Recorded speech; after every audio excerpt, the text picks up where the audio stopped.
Hey, what's going on, family? What's going on? Today I have turned the big 3-0, man. I have turned the big 3-0. I just want to say, give an honor to the universe, who is the head of my life, who directs my life, who orders my steps.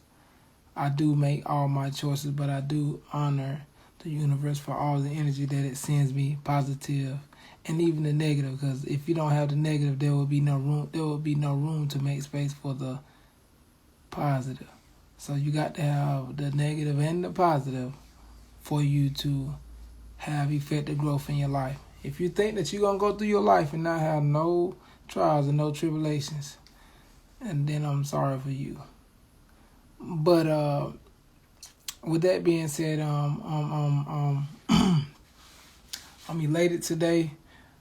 I really am elated. You know, let me pick my energy up. So let me pick up my energy. So yeah, I'm really excited for this call that I'm about to do. I'm about to have a special guest today. This person right here really changed my life. Honestly, if there could be a person that you could talk about who was there and did so much just through speaking, didn't even know necessarily what all was going on, but was just there, just understood, always had an open door policy. If you need to talk about anything, you can come to my door. You can come sit down and we can hash it out, right? And so talk about perspective. Let's talk about perspective. This guy's perspective on life is mind-blowing, life-changing. He literally every single day is making sure that he does something to make someone 1% better than it was the day before. I don't even understand how he do it, all right? I said I was going to bring my energy up, but let me really bring it up, because I feel like I took it up a notch, but I think I need to take it up 2 notches, because this guy right here, this guy really is life-changing, right? Like this guy right here is someone who was brought into my life, and it wasn't by accident. Everything is by design. But I'm just so happy and grateful that I met him. I feel like if I had never met him, some of the experiences that I had in the course of my life, I would not have been able to have. Right? Some of the people I met, some of the things I did, some of the opportunities I had to build myself, I would have never had because of this person. All right. So whenever he gets on, I'm gonna definitely bring him on so we can kind of sit down and chat.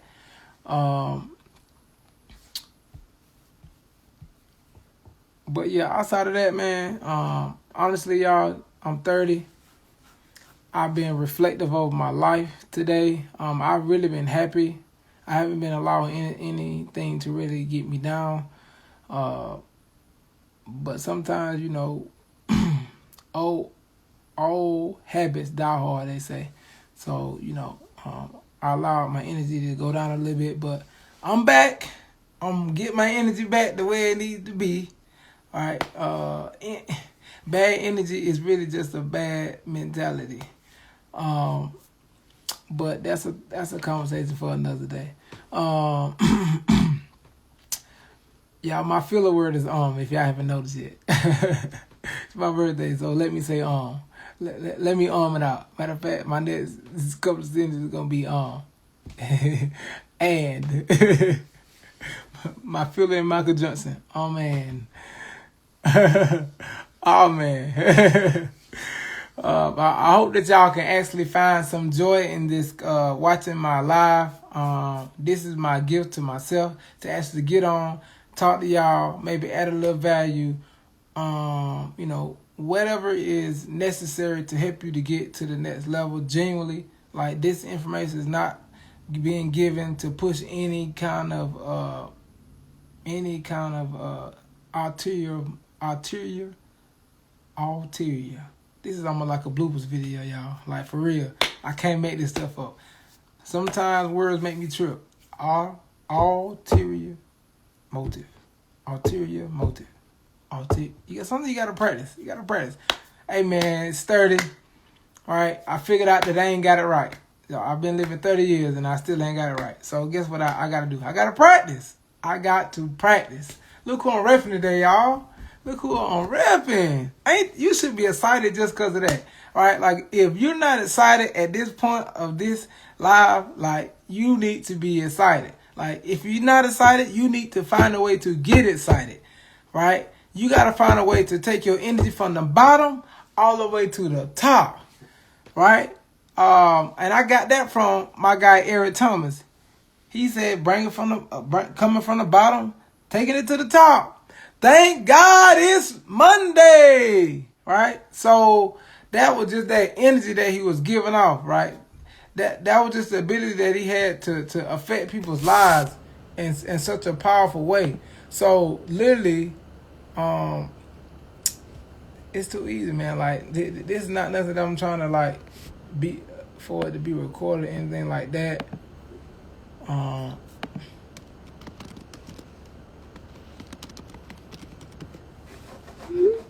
Trying to see if I can get my special guest on, y'all. So don't mind me. I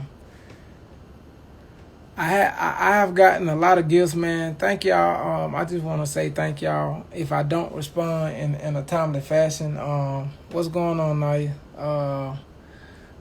If I don't respond to your message, please charge it to my head and not my heart. I got a lot going on. I'm really trying to focus on me today and really okay, here we go. The man, the myth, I would say legend, but that might mean that legends are gone, right? He's still here. The man, the myth, the walking perspective is here. What's up, bro? How you feeling, man? Man, I'm feeling alive, man. How you feeling? Man, we're making it. We're definitely making it. Okay. So can you hear me? Can you hear me clearly? I can hear and see you clearly. Good. What's good? Man, I just turned 30 today. So oh man, happy birthday. Yeah, thank you. That's what I'm talking about. A little less knee cartilage. What? It be like that, man. Every time, hey, everybody who hit 30, man, you get up that next morning, you hear that pop, and you be like, whoa, wait a minute. So basically, you telling me there's a pop coming that I need to get ready for. Yeah, man, ain't no more tackle football. It's flag football from here on out, brother. So this touch football, I probably need to take it back to touch already. Just go ahead and yeah, man, no, because touch, you still could like be messed up at the ankle. You don't need nobody touching you now. You just need to grab the flag and just run. Cause two hand touch, they can still push you into one of them brick mailboxes. Oh, that's true. Rest in peace, Corey, man. Rest in peace, Corey. He ain't dead. He ain't dead. Guy. Yeah. Now he just still sleeping. Like after 20 years after it happened, he still be taking naps because somebody pushed him into that mailbox. I'm so serious.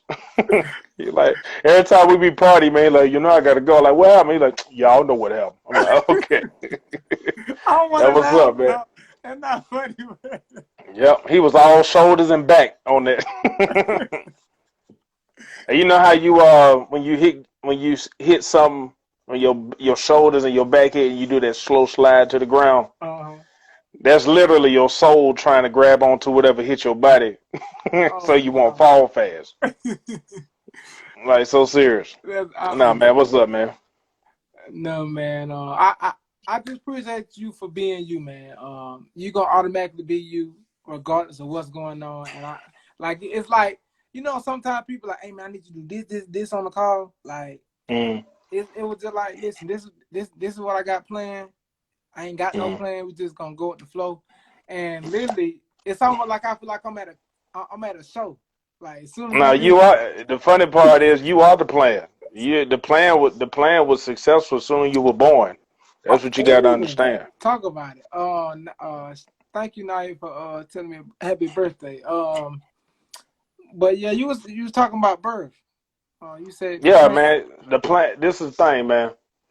The only planned parenthood is what comes from the nature. You know what I'm saying? The plan. What I'm saying, planned parenthood, meaning your journey to this earth. Everything that you want to try to figure it out was already figured out. Only thing you got to do right now is execute. That's the funny thing. most of us still trying to plan when things were already planned out. Mm. We got here safely. Only thing we got to do is just execute the assignment, and that's what a lot of people don't understand. Hell, I'm still trying to understand it. Listen. It's all right. It's gonna be uncomfortable. This gonna be yeah. It's COVID. It's COVID-19. We finna talk a lot today. Yeah. So I had some questions lined up, but it seemed like the way the conversation is going, I might just need to just go off the dome because it's like I'm very big on energy. I'm very big on energy. And oh wow, I got a great topic. You know, just off what you just said. Okay. So do you know what today is? I think it's some Black Superhero Day or something. I keep hearing on Facebook. Okay, so I don't know what it is. What is that? It's not the winter solstice. What is it? It's called the Great Conjunction. Man, they got so many names, man. That sounds like a Marvel movie. All right. So basically, and it also has another name. Well, not another name, but it's explained. You can explain it this way. It's almost as if in the spirit, everything went back to zero, ground zero. So now, it was explained to me that it was going to be a veil pulled back, and so basically when that veil was pulled back, everyone who couldn't see can now see. Yeah, that's what revelation means. Revelation don't mean the end of time. Revelation means it's the end of being taken advantage of. Boom. Listen, it ain't even been 2 minutes. I'm already mind blown already. Like, I was not expecting this for real. Like, I need y'all to understand. Like, I called him. He said, "What you got?" I said, "Man, I got some questions lined up, but it's nothing like really formal. Like, we just gonna go with the flow." And like, it's like you can't make up genuine. Like, you can't. Nah, man. Now, when your heart in the right place, everything else will fall into place. You just as long as you place your heart somewhere, man, everything else will align. Man. Period. Yeah, man. Position is, a lot of people don't understand. Position is power. You don't want to be in a position of power. Your position is the power. Oh man. See, a lot of people want to be promoted and don't understand that if you ask somebody else to promote you, you'll never be elevated. I'd rather be elevated than promoted. Yeah. Elevation is the key, man. Elevation is the key. I mean, so much is going through my mind at the moment. So many questions are just flowing. But I kind of want to get into that whole Great Conjunction because I feel like on top of it being my birthday, I feel like that's one of the greatest things that could have ever happened because I'm very in tune with my the actual side that actually matters, right? Because everybody think the skin matters, but it's the Bible told us that we fighting a battle that's in our mind. So man. The fact that I woke up with my birthday and something spiritually going on to where a veil is being open, like that's like, okay, let me tune in and make sure I don't miss out what's going on because I could still stay sleep and miss the gift. So with that being said, it's like I just want y'all to understand, if you don't understand about the Great Conjunction and this whole spiritual thing, it means that you need to wake up. Right. Well, I put like this too. You mentioned skin tone. Skin tone has it has responded to whatever's going on internally. It's not an identity. It's a response to whatever's happening on the inside. Remember, your DNA actually crawls through your pores and it develops your skin tone. I'm serious. Can I run? You got wall behind you, so if you run, you pretty much gonna do what Buddy did in my when I was a kid. The wall don't even matter right now. But you understand what I'm saying? I mean, I need you to. I think you need to replay that back. All right, you need to. I need you to rewind what you just said because I heard it, but you know it takes a couple times for it to be committed to your long term memory because it's in my short term, but I want it to be in my long term. So if you could just run it. Our skin is a response to what's going on with our DNA. So our DNA is like a specific code that was placed here since the beginning of time. We have the blood of the first human being. And so a lot of people don't understand that your skin tone, it tells a story, but it's not the story. The story is in your DNA and in your brain. See, a lot of times it's not the color of your skin, it's the color of your brain. Because when your brain is activated, it lights up. And you got a lot of people with dark skin and a dark ass brain. And That's the battle between light and darkness. The reason why he was like, I am the light, you know what I'm saying? People don't understand when your brain is highly active, it sparks. For real. It's not the color of your skin, it's the color of your brain and the positioning of your heart. However, don't get me wrong, your skin does tell a story, and you don't want to ignore it, but that's not the end all be all. That's the reason why everybody who got the same skin don't have the same brain.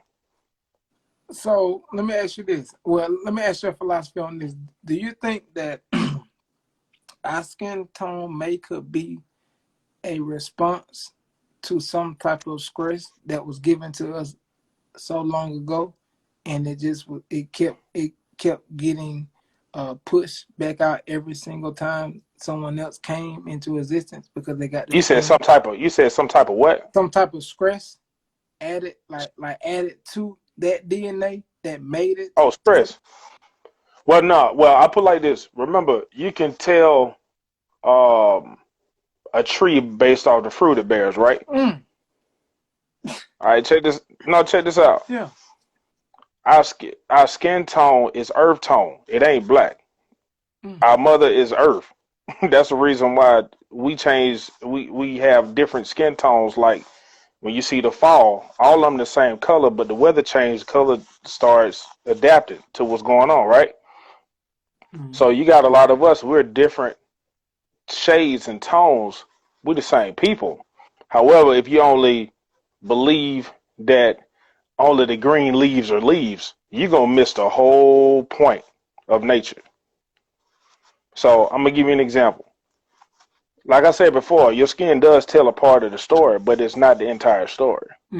However, when people made up a social construct of race, they created a story for you based off what you look like, but they have no idea who you are. They know exactly who they want you to be in their story, but they have no idea who you really are. But some of them actually do know who you are. They just want to make sure you never find out. That's what bullies do in school. The funny part is, if everybody had a bully, the reason why people need to pay attention to their bully is because their bully been paying attention to them. Your bully know you better than you know yourself. It knows your strengths and weaknesses. That's the reason why it exploits your weaknesses and never ever tries to open your strengths, because you'll expose them in the long run. So when it come down to skin tone, like I said before, that's the reason why so much confusion, because we have a system. You ever heard of that saying, never judge a book by its cover? All right. We have a system that's based off book cover judgment. That's very true. So do you see how we're going around with lack of knowledge, but everybody know what the cover look like? So you got a lot of people guessing what the book is about. They never opened it. Remember, when you open the book, there goes our DNA, and a lot of people don't know how to read it. You're right. I don't think they know what book you're talking about, but I know what book you're talking about. No, well, this is the thing. DNA is codes. That's a language. If your DNA is a code, code's a language. The law is written inside of our DNA. That's in our hearts, in our minds, and our souls. It's internal. We are books.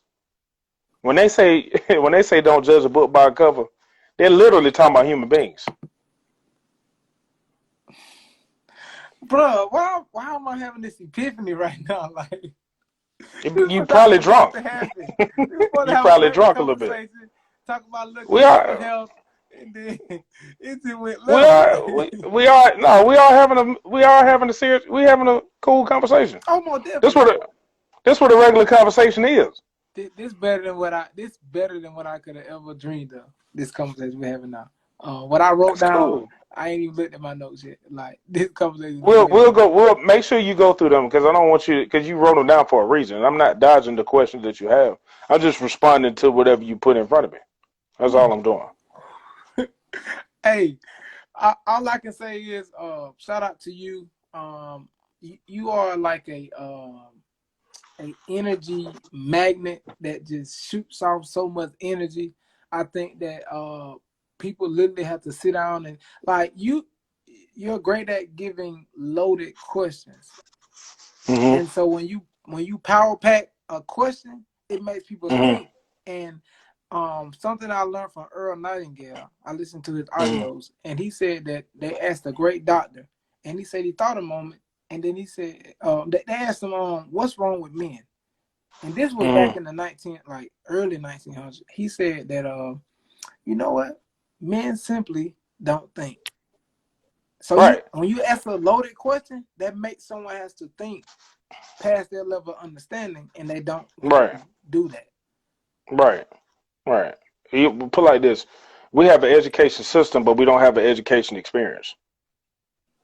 So we have a lot of our entire school system is based off obedience. That's why they call obedient kids smart, and they never had to make them think about the situation.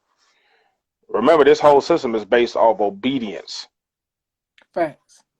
It's obedience only.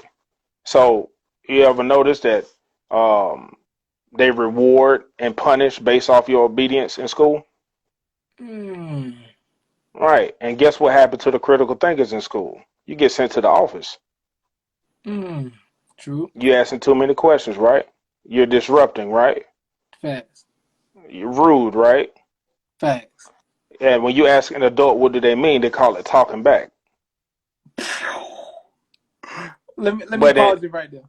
When you say that, this is something. This is a conversation I've been having a lot recently with people. mm, I actually had a young lady call me last night, mm, very enthused about some of the information I was using, mm, because they had been acclaimed of reading books. mm, mm, And so she was like, "Oh, you read these books?" And I'm like, "Okay, you understand what's going on." I did get some of the information from that book, but what I right. did learn was this: some of the stuff that we do, literally. So the thing is, do you know 95% of your brain is controlled by your subconscious? Yeah, I can tell. And Mm, literally right now we're working with only 5% of our brain. We have access to 100. Scientists say mm, that we only have access to 7 to 10%, if I'm not mistaken. If I am, mm. forgive me. But that's not the whole 100. Now, I say that Can to I give say, you a thought process? Can I give you something to think about before you continue? go ahead and let me ponder. I'm already in the No, pondering state. but don't forget your point. I just want to add to your point real quick. Okay. When people say you don't have access to your whole brain, I don't want them to think that just because they don't have access to it, they're not in control of it. Let me give you an example. Your whole brain is like a plane, but the pilot is in the cockpit, which is only 5% of the plane, but he's in control. Okay. I want to add to what you just said, and I'm still gonna go back to what I was gonna tell you. Yeah, yeah. Um, Being that 95% of our brain is controlled by the subconscious, Mhm. the plane is the subconscious mind. The pilot is the 5%, the conscious. So therefore, Mhm. your plane can be on autopilot if you Mhm. don't do what? Think. You're right. You Correct. control your plane, but Yeah. if you get up and go have a couple of drinks in the back of the plane, Mhm. The who's driving? autopilot. The Yeah. plane driving itself. Right. And that's what you got a lot. You got too many people on autopilot and not steering. Mm, that's Yeah. it. Yeah. What I want, honestly, what I'm trying to do now, Big Chris, is figure out how to bridge the gap between what's in my mind and what's and getting it into someone's mind where they can receive it. Because a lot of the Mhm. things is people don't know about the law of attraction, the law of prosperity. I mean, Mhm. that's a whole nother scheme of information to even talk about in and of itself. But Mhm. people don't know that literally what they think about is what they bring into their life. You attract it. We are walking magnets. Right. And Right. so once you put yourself in that realm of understanding that simple point, then Mhm. you can start attracting it. But then if you Mhm. don't attract what you want, it's a reason why you don't attract it. You Mhm. can't pray.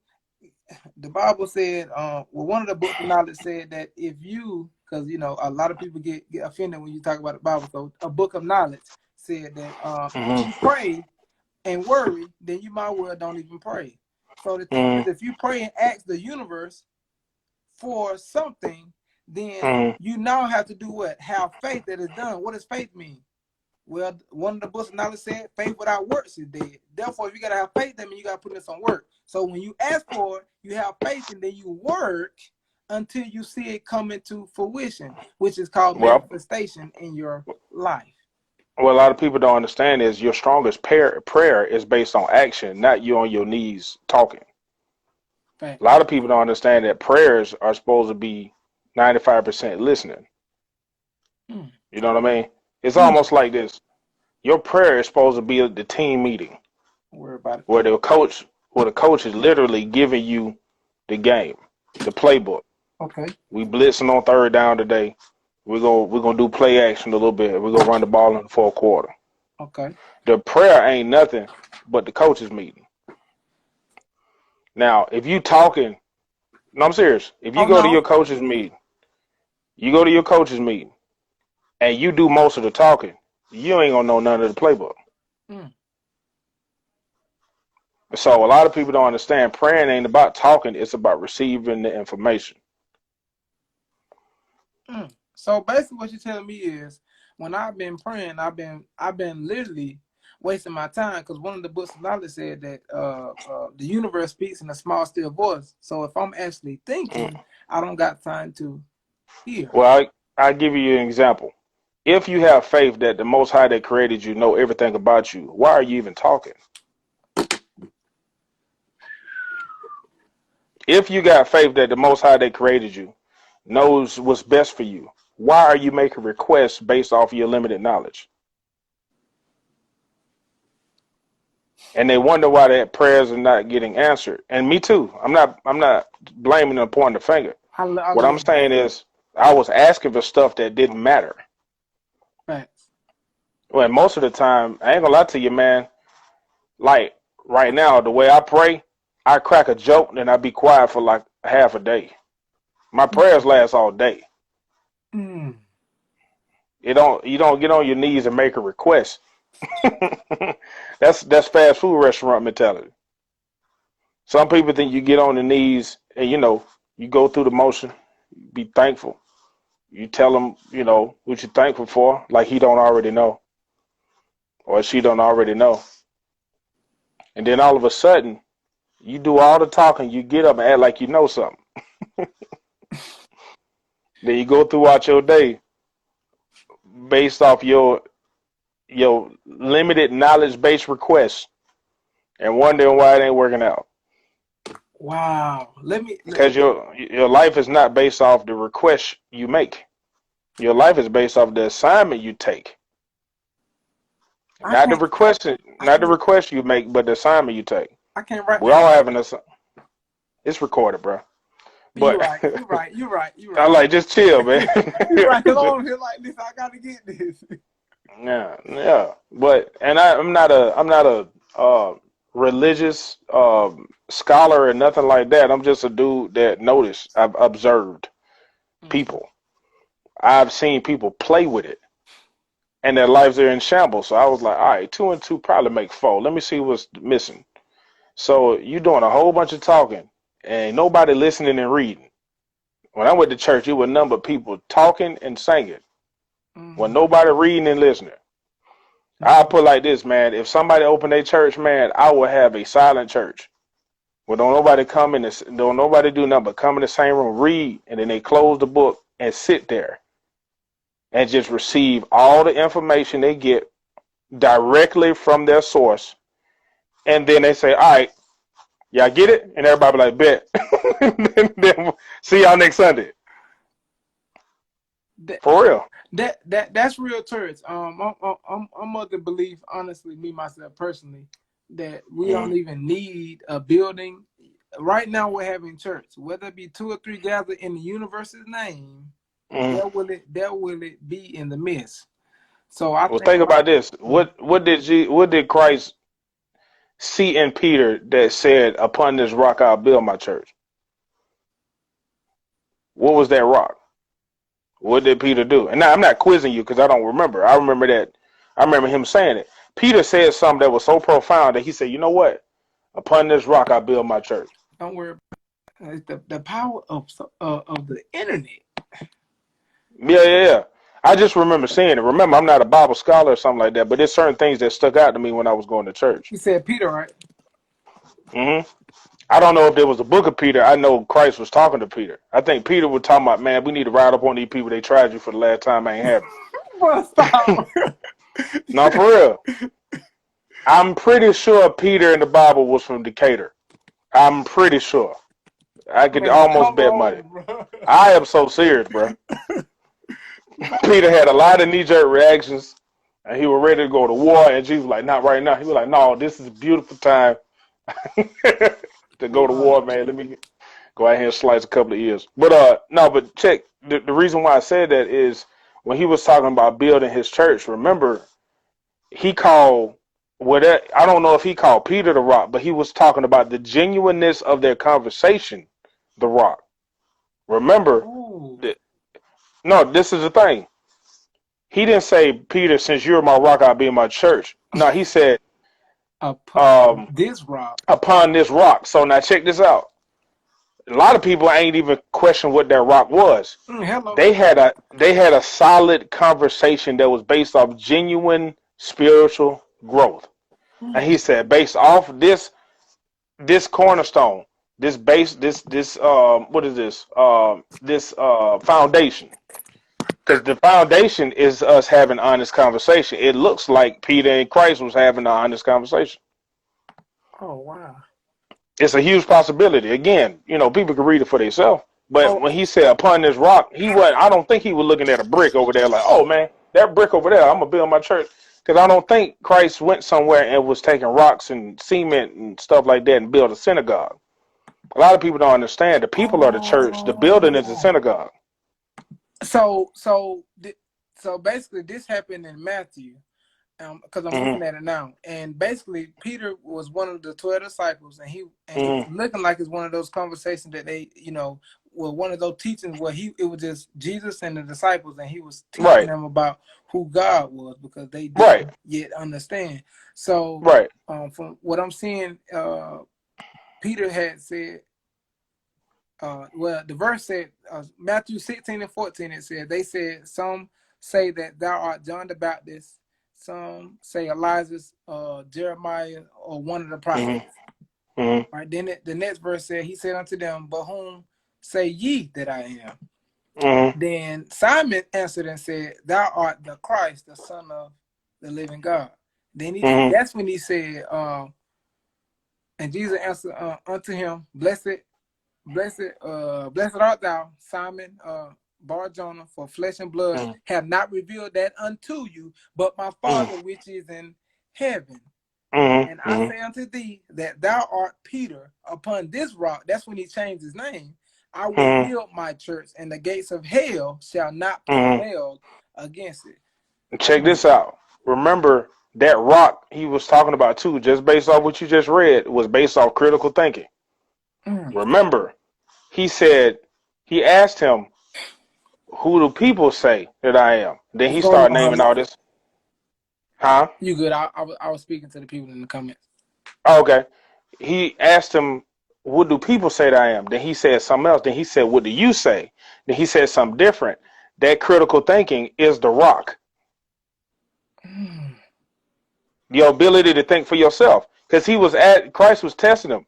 Are you gonna follow everybody else, or are you gonna follow what's in your brain and in your heart? Right. That's the rock. He gonna build a church. You can't have a church without a whole bunch of critical thinking people. You can't be a dumb Christian. You have to be you can't be a person that don't question nothing and be a Christian.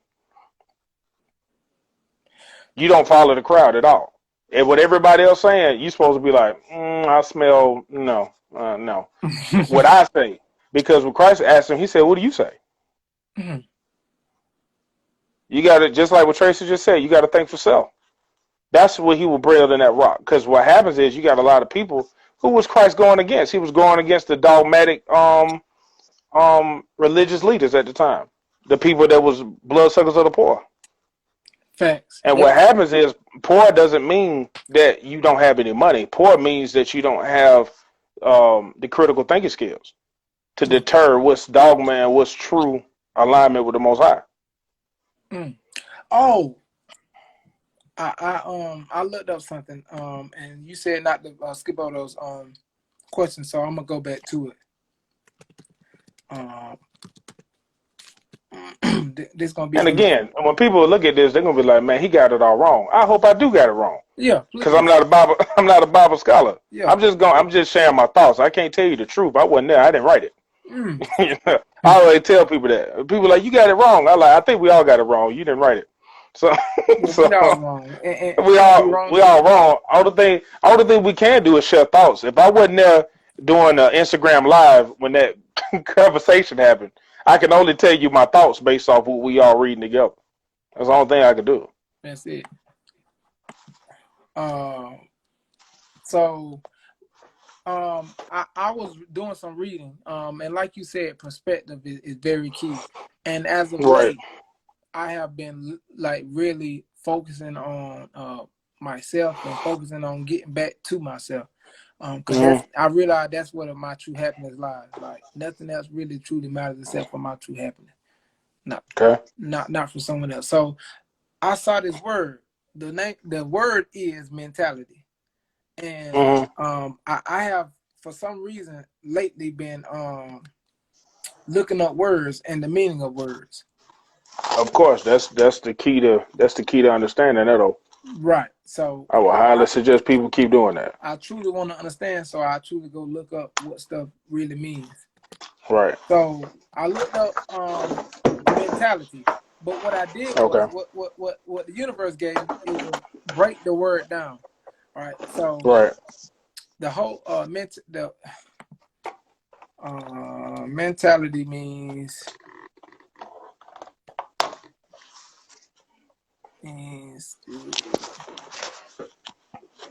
mentality means cast or turn of mind, right? And so I didn't know what cast meant, so I said, well, boom, let's go figure out what cast means, because you know you got another word that's a descriptive word. So let's figure out what cast means. Look up that right quick. Cast means it's an intransitive verb, which means to throw something, especially something light. So if we go back and look at mentality, it says cast or turn mind. Well, one of the definitions. Another one is the sum of a person's intellectual capabilities or endowment. The third one was mental action or power, intellectual activity, or intellectuality. So then I took it a step further and I actually looked up what men meant in Greek, because a lot of the words we got was translated from the Greek translation, which came from the Arabic translation. So All right. You get a better understanding when you look it up in Greek. So men meant is also the generic term for mankind, the human race, people, including women and men. Man. MAN was supposed to be all sentient beings that walk upright. You know what I mean?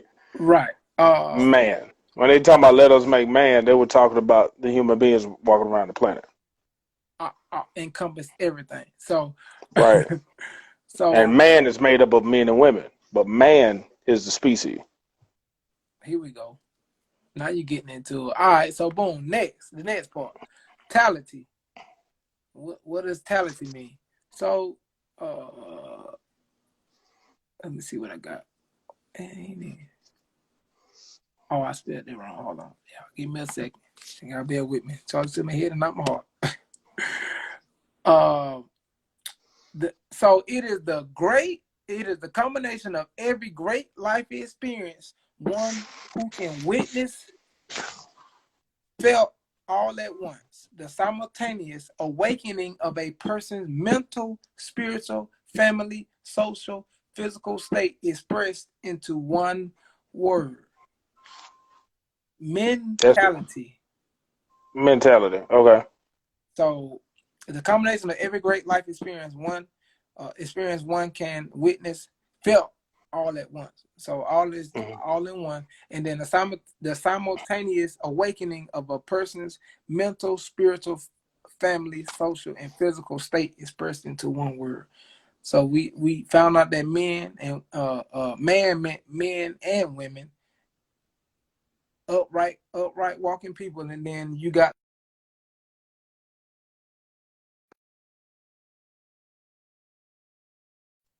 oh my bad, my phone acting wild. So with that being said, when you put that together, what I take from that is men and women having a spiritual awakening, a mentality. So no one really has a mentality for real. If you had a real mentality, everything would be awoke.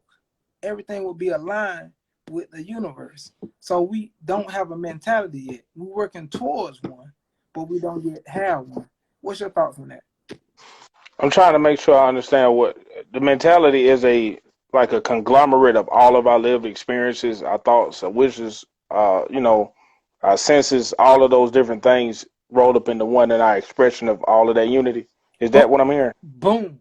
I don't know how you encapsulated that so perfectly, but that was exactly what I was getting at. Oh, okay.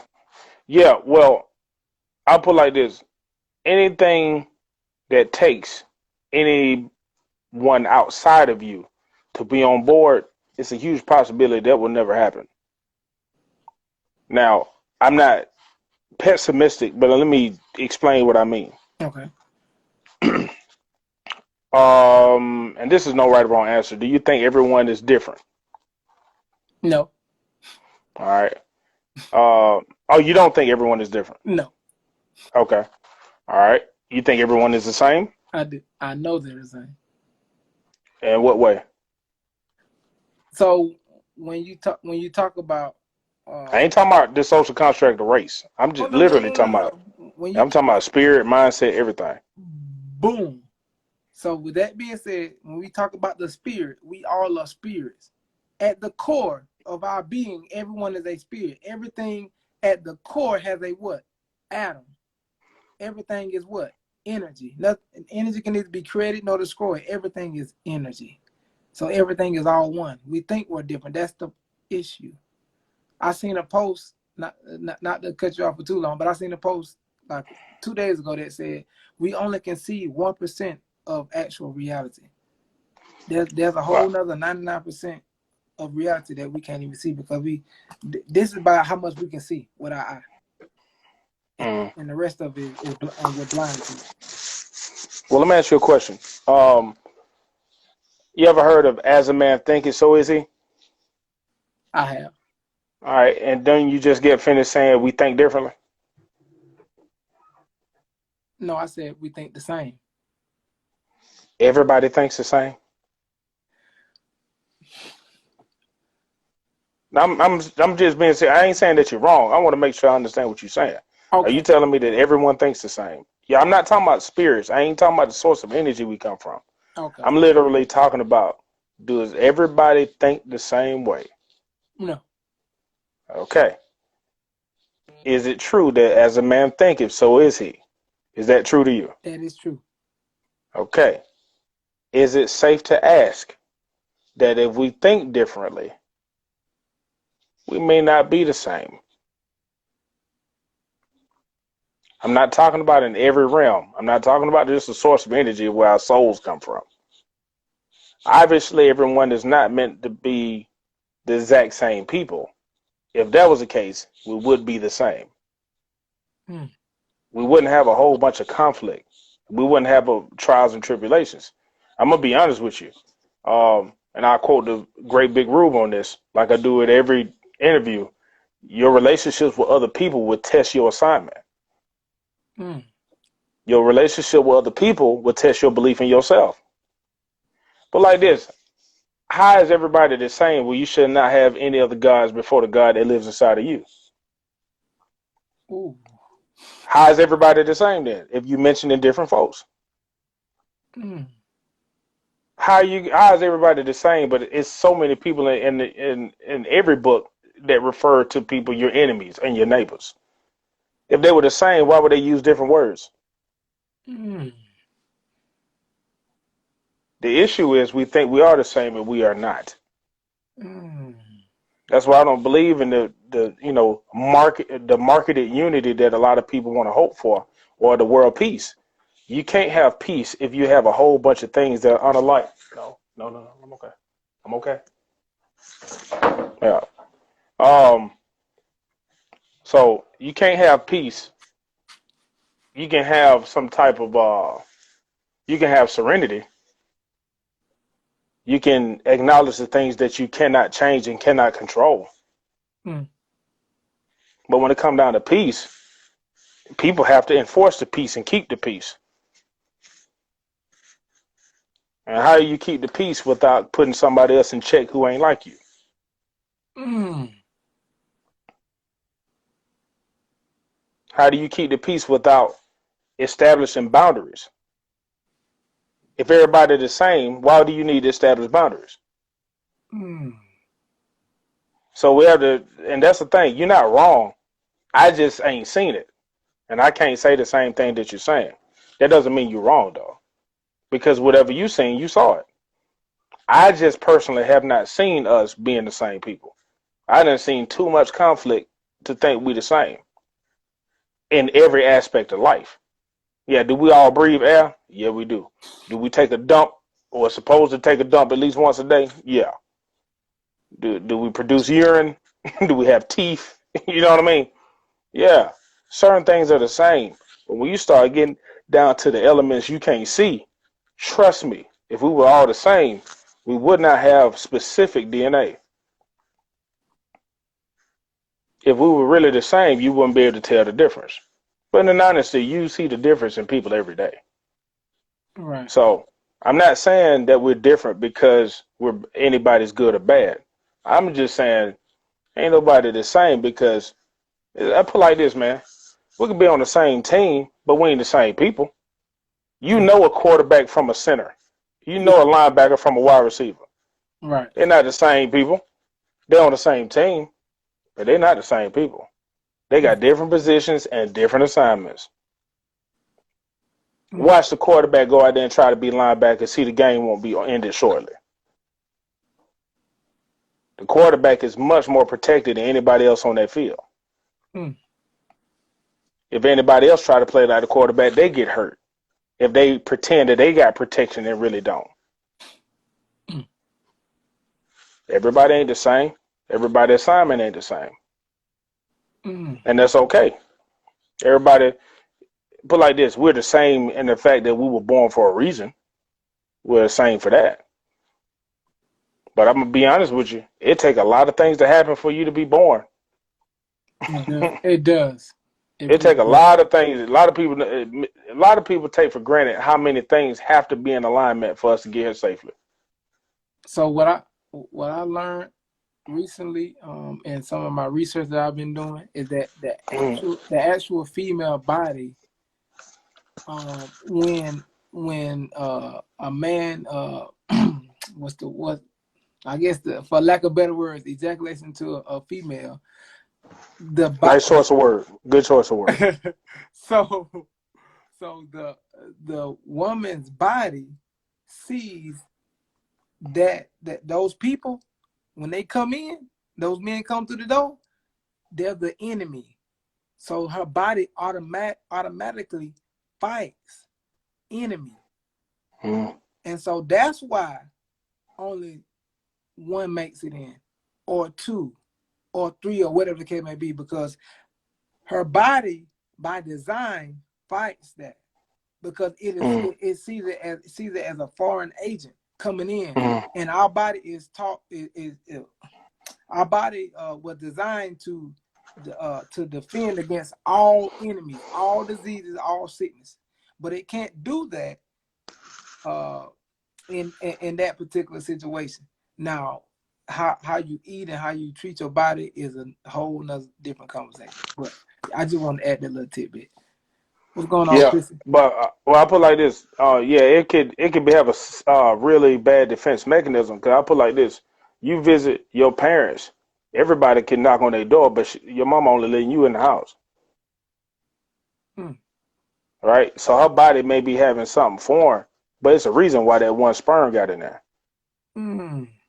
It probably recognized, oh, you got this kindred spirit, you got the assignment that I'm supposed to accept. Here, come on in, Ooh.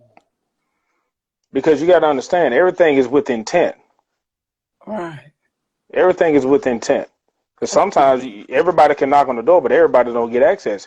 Everybody apply to college, but everybody don't get accepted. Mm. You're right. Sperm ain't doing nothing but filling in their application. Mm. They're just applying themselves. A lot of people get rejected unless one of the sperms, according to how her body is made up, meets the requirements. And they're no longer an enemy. They're her neighbor. Come on in. Put your Mm. feet up. Want anything to drink? Love your neighbor as you love yourself. Mm. Boom. See, that's that like attracts like. It's something about that they may not be the same person, but they have a likeness that's not foreign. Mm. That's the reason why that word alike. See, this is the thing. And I told one of my mentees this the other day, they have problems with relationships. They have problems in their family. I told them, I said, you ain't supposed to like everybody, and everybody ain't supposed to like you. She said, why? I said, because everybody ain't alike. Mm. Just we're born different. Facts. And there's nothing wrong with that. When people are different, they're just supposed to test your belief in yourself. That doesn't mean they're supposed to be in your life. Mm. And a lot of us are trying to force relationships that clearly just ain't there. So another thing I learned about relationships, and this is an actual fact. A lot of skeptics argue it, but it's something that I know to be true because I've done it myself. Mm-hmm. I can't effectively speak on something I haven't done or I haven't been through. And a lot of times when people do that, people end up getting exposed because they talk about something they haven't truly experienced. But this is something I've experienced Mm-hmm. myself. What I realized about us as humans, we tend to seek love for ourselves in someone else. You don't get Yeah. out of life what you want. You get out of life who you are. You don't get a partner that you want. You get a partner that's closely similar to who you are and what you're dealing with at that particular time because we all attract energy. Yeah, Um, straight up. And I put like this: there's an assignment in your energy, and there's energy in your assignment. Period. So when people, it's a reason why people attract horrendous people because a lot of people are putting on like they're great people, but they attract horrendous energy. You want to know why? They're fake. they have horrendous. So another thing, not to cut you off, another thing I learned was we have by design been trained to put on a face, to be a faker. So what I learned was, and That's I why they got call this. it that's why they call it makeup. Hello.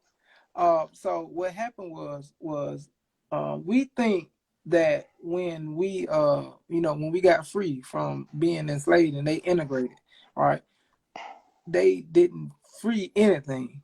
They gave you a different place to still be enslaved in your mind. They didn't The the enslave your plantation body. was the plantation was just updated. Because remember, a lot of people like to skip over sharecropping like that was a thing. that was just the bee's knees.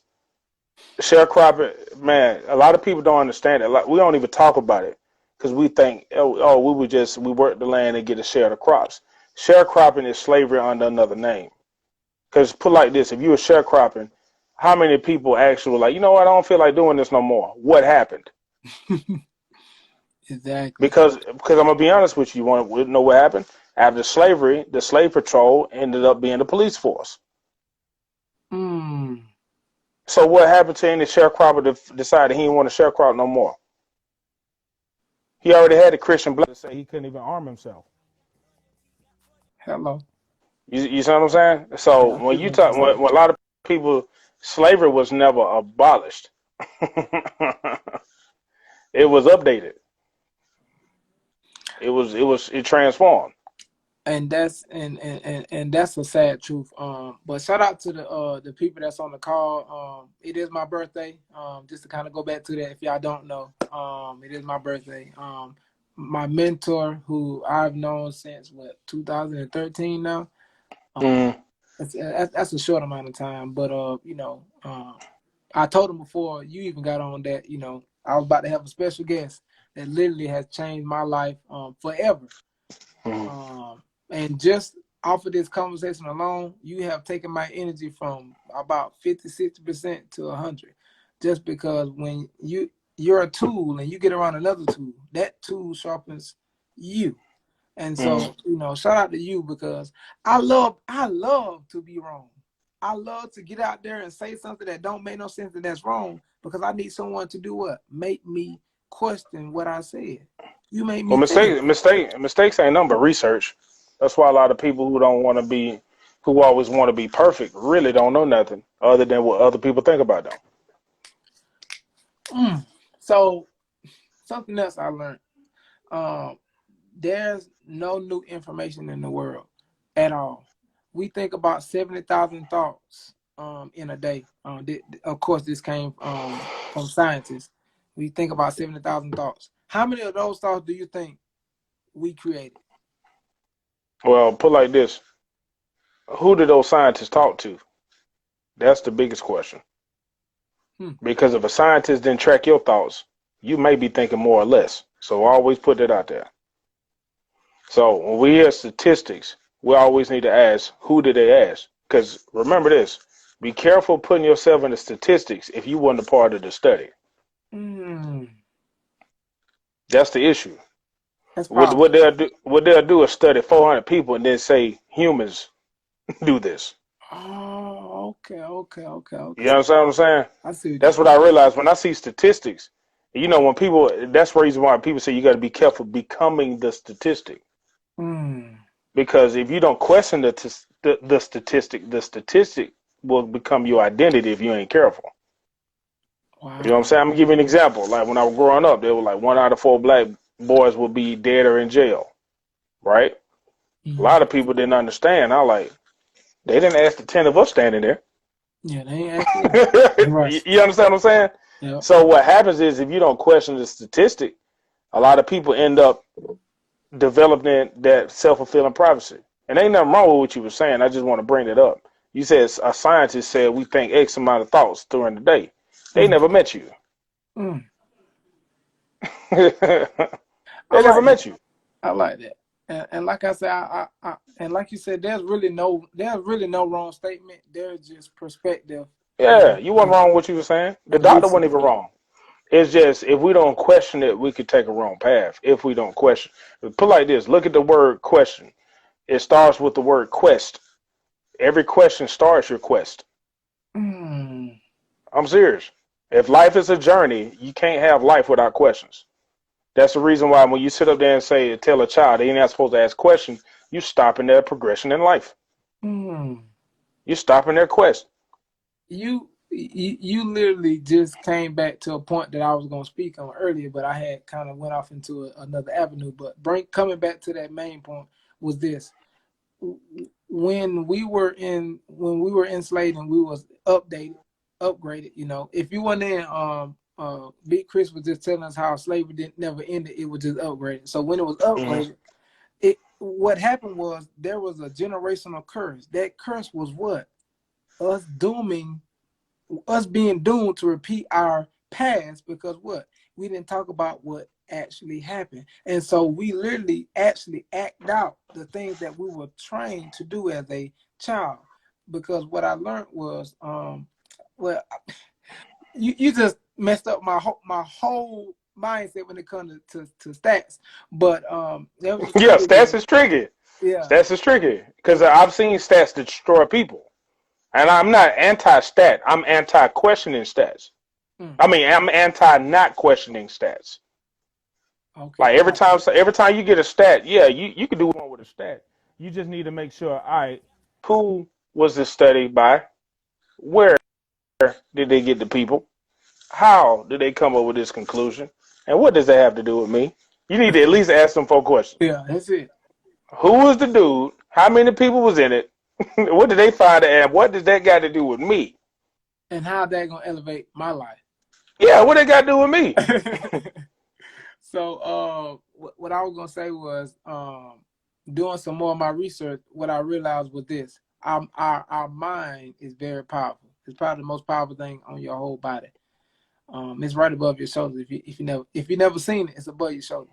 But your eyes. What happens? Yeah, that was amazing. I got you. Uh, It was great.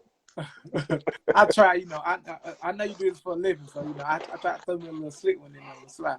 But No, man, you good. what happens is your eyes, when you let's just say, for example, you see a traumatic situation. Mhm. All right. What happens is when you're looking at that, let's say you see your mama get shot. What your eyes do is your eyes take a picture. What's the camera? Your mind. So once you see that picture, and you see that thing happen, it turns into a picture. How does your mind work? Your mind works, and you speak in words, you think in pictures. This is a fact. So with that being said, that picture is actually a memory. So if you wake up every single day and you think about the picture in your mind, because that's going to be ingrained in your mind, because that's something that someone cannot forget. If you see your mama get shot in front of you, you'll never forget it. So therefore, you'll do what? You'll always see that picture, and you'll always think about it, and you're Well, always going to repeat it. letters ain't number. Letters ain't number pictures. I like that. No, for real, it's the truth. I put it like this: when you learn a word, you don't read that word no more. You memorize that word. You know what that word sounds like. That word becomes a picture. Every time you see the word stop, you just know it means stop. And you The see, combination of letters. and you might see a stop sign in your brain. Right. But no, I'm talking about when you're in the book and you're reading a book, those letters are actually pictures. That's what those hieroglyphs were in Egypt and all over the place. When people start marking things and they're putting them down, and when they see a picture, they know how to interpret it. Because put it like this, we're interpreting letters. We interpret them and see what they sound like, and where they supposed to go, where they're not supposed to go, all of that. So everything, just like you said, everything is photographic memory. However, we also got to understand, how does the blind read? With their hands. Right. That's another sense. Patterns, which is also a picture. Because if they can touch something and can read it, that means they can still see. Hey, man, I suggest a lot of people look at the movie Ray, about Ray Charles with Jamie Foxx. I've seen it. Oh, man. Look at it like game film. And also, another great movie that kind of speaks to that same ordeal is the Book of Eli. A lot of people don't know that man was blind the whole movie. A lot of people don't understand that people who are physically blind have the best sight. Okay, a lot of people. Well, I'll put it like this: the people who are physically blind has less distractions than all of us who are looking at everything. They're the least distracted people because they have to concentrate the hardest to hear, smell, touch, and taste what they can't see. Then they use all the other senses to create the fifth one. They actually, I'm gonna be honest with you, when they get denied that one sense of sight, all the other ones get hyperactive and they get access to the brain that we don't have access to. Remember that 5% you were telling we only use 5% of our brains or something? Do you remember that?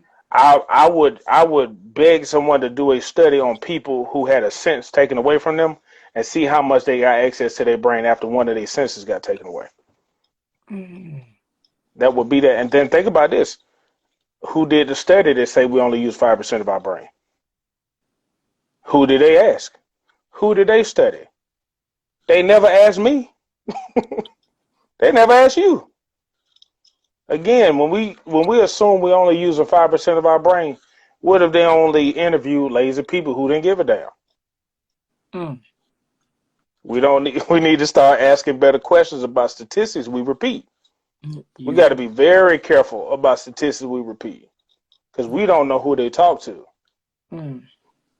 And most of us, I'm gonna be honest with you, man. A lot of statistics that we just repeat, that ain't nothing but talking points to further individual agenda. Most of it. Until you start asking questions about who said that, then they start stuttering. I seen it on one of these, bruh. You just put a statistic on me that you ain't even sure where it's at. And Nick said they use Candy Crush. Nick is, finna say, Nick is intellectually irresponsible. I like that. I love that. You know I stole that. Yeah. Intellectually I'm irresponsible. about to say something totally horrific I know on you live was. too. I know. But I because know you was going with that. me and Nick cussing each other real bad. But yeah, Nick is intellectually irresponsible, bro. Every time he make sure if you think it, man, he gonna really mess that up for you. But yeah, man. But no, just I mean, on that end, back to your question, man. Just that old thought process about thinking of yourself, what you're supposed to be doing, how you relate to other people, what your assignment is on Earth, and how to interpret signs and signals and pictures. That's what a lot of people don't understand. That is the beauty of having friends and enemies, because your friends and your enemies still have the bigger picture of you. They're outside of your brain, so they can tell you what's behind you, in front of you, above you, and beneath you. They got that peripheral view. So regardless of your neighbor or your enemy, both of them can see things you can't see. They have a perception of you that you have no idea about. So I would highly suggest, man, because I ain't gonna lie to you, I learned a lot about myself through my enemies. My best friend can't tell me more than my enemy can. You're right. My enemy been doing game film on me since I was a baby. My best friend just wanted to hang out and have fun, and they appreciate me for who I am. But an enemy will pick you apart and try to exploit it. And then when they try to exploit it in front of you, you find out what they're looking at, then you turn it into a strength. And can't nobody help you turn your weaknesses to a strength like an enemy can. That's what they say. Keep your friend close, but your enemy's closer. Man, I put it like this. You can keep your friends close, but you make sure your enemies stay working. You don't want your enemy bored, because that's when they get real destructive. You feel me? You make sure your enemy got stuff to do. I like You know what I'm saying? You ain't got to antagonize your enemy, but you need to make sure your enemy is always moving and working. Give them something to work hard for. Be mysterious. Stop telling them what you got going on. Make them have to gossip about you. Make them have to start a rumor about you. Make them have to ask questions and try to beat you to the punch and stuff like that. Make them work for it. Because I'm going to be honest with you. You'll find out what you're doing right by who trying to stop you from doing it. Most of my confirmation in life came from, and I don't even like to call them haters. Ain't nobody that important to be a hate, because it ain't even personal. They don't even know me. Right. But they can't be an enemy though. I got plenty of enemies. I've never had a hater in my life. I got plenty of enemies. Oh, definitely. I got more enemies than I got friends. And I got a buttload of friends. So that just a pillow of friends. No, a buttload. No, I said the word buttload, but I would say an army of friends. I would say. Okay. You know what I mean? I have an army of friends. But my enemies, man, they have definitely been a personal trainer my whole life. Yeah, because my friends, they put like this. You ever notice that some friends be in your whole life, they're very consistent, and so you're not on your toes when you're around your friends, because they're literally your backbone and your platform. You know what I'm saying? There's somewhere you can rest. Don't nobody keep you on your toes like your damn enemy, like bro. Your enemy.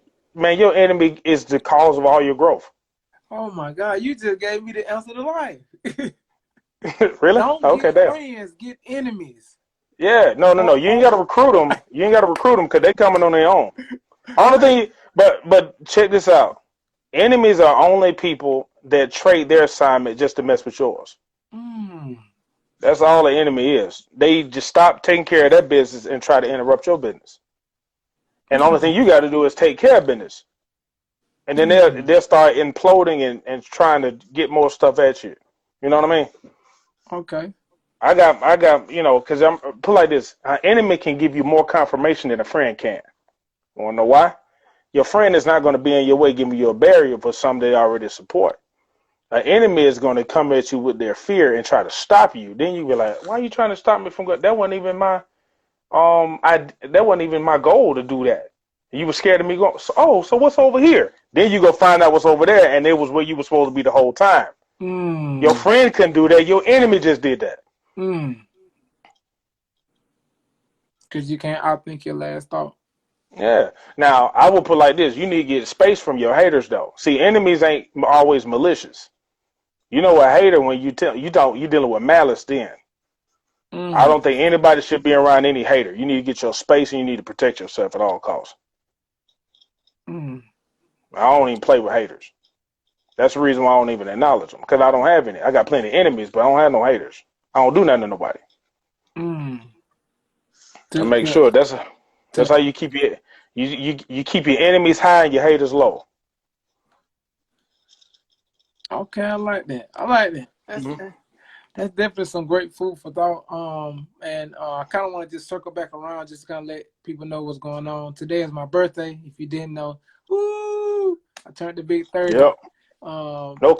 No cocaine Yeah, today, no coach. please. Not this time. Not this time. But All the superintendents looking at that. oh wow. We were just gonna bring you, but your cocaine, all the other stuff was great, but you had a cocaine joke, and it's just too much, Chris. It's too much. Right. So Ah, today has been a very reflective day for me. I personally wanted to bring on my one of my I guess I could call him a coach because I'm always picking up stuff from definitely a mentor. I've been knowing him since 2013. Since he came into my life, he's been nothing but a blessing. Sometimes people come into your life for a reason or for a season. mm, Or sometimes people come into your life for a lifetime. And I definitely feel like you are one of those lifetime people just because of your perspective. I talked about how profound you are. I don't know if y'all been listening to this guy, but just listen to him. I know a little bit of information, but he's questioned everything I said. And I've got nothing but more information from the information he's given me. And mm, so when you sharpen me, I try to sharpen you. But guess what? You still sharpen me again. So even if I'm wrong, yeah, I'm right. And if you're right and I'm wrong, we both win. There's no competition in this conversation. That's what I love about us being able to sit here and talk genuinely and not try to yeah. be smarter than the other one. Like The only wrong move is no move. mm. Yeah, you're only wrong if you don't exist. Let me ask you this. What's your philosophy on chess? Like do you play chess or you not into chess? Like what's your philosophy I on put it? like this. I don't have my philosophy is this. Every day is chess. You know what I'm saying? Me Mm-hmm. walking outside trying to make sure I don't pay attention to the most horrendous things that's going on. I play mental chess every day. Physical chess, I got into it like I was on my phone a couple of times and I had a friend of mine that was trying to teach me how to play. I know I would be hell at chess if I learned how to play it. You Just to, would. That's why I asked. I'm yeah. like, bro, like his mindset for life is literally chess. Yeah, that's So well, yeah. I put like this. I play chess with people every time I have a conversation with them. So I don't Mm, even have conversations. I play chess with everybody. yeah. But I don't play the game, the physical game of chess. But I think that would be because I heard it does wonders for the brain.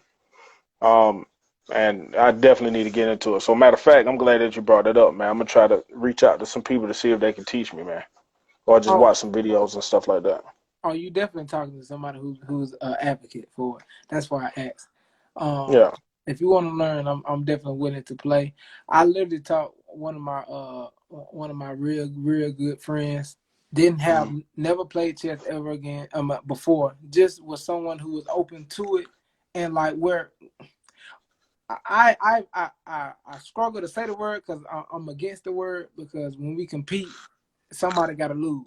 I'm not in the losing business.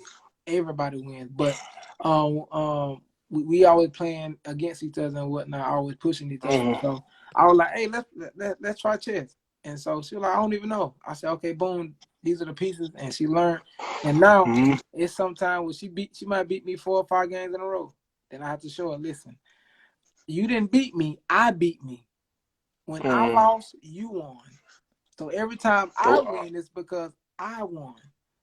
Well, the only reason why people lose is when they don't grow. You can win 10 in a row and still lost. Mm. Because you're like I'm telling you, if you didn't grow as a person through the activity, you just took a L. You just lost your time. The other person gained time. Mm.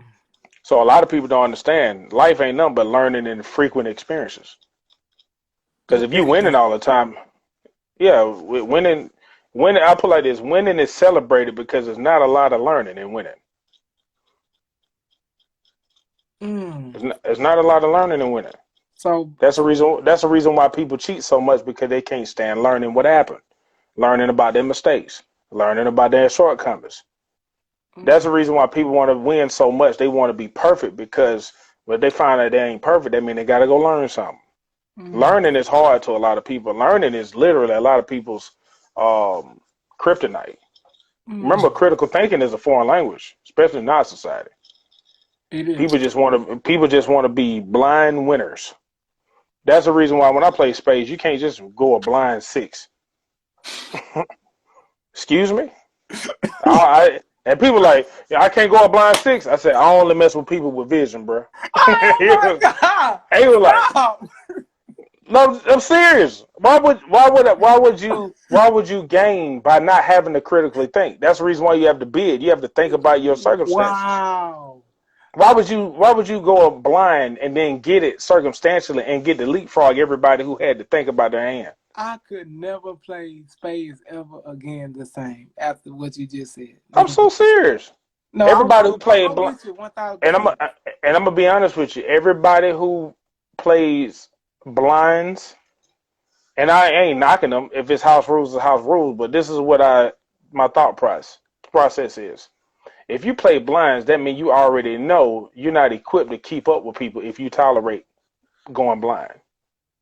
Mm. You don't even anticipate being in the league.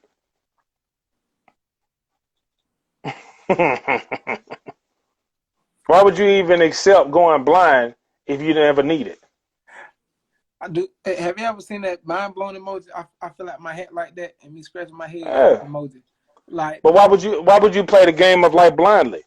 mm, You shouldn't. you shouldn't. Yeah. But Go on the football oftentimes we do. field. Go on the football field and say, all right, man, we're gonna go a blind touchdown. They gonna look at you like you crazy. They be like, I wish you would close your eyes when they blow that whistle. you gonna stay asleep, matter of fact. Yeah. Yeah, you may be blind for real. Somebody knock your head clean off for real. But yeah, just a couple of thoughts on that, man. It wasn't it wasn't when it come down to chess, man. I know I need to learn the actual game, but my whole life is chess, man.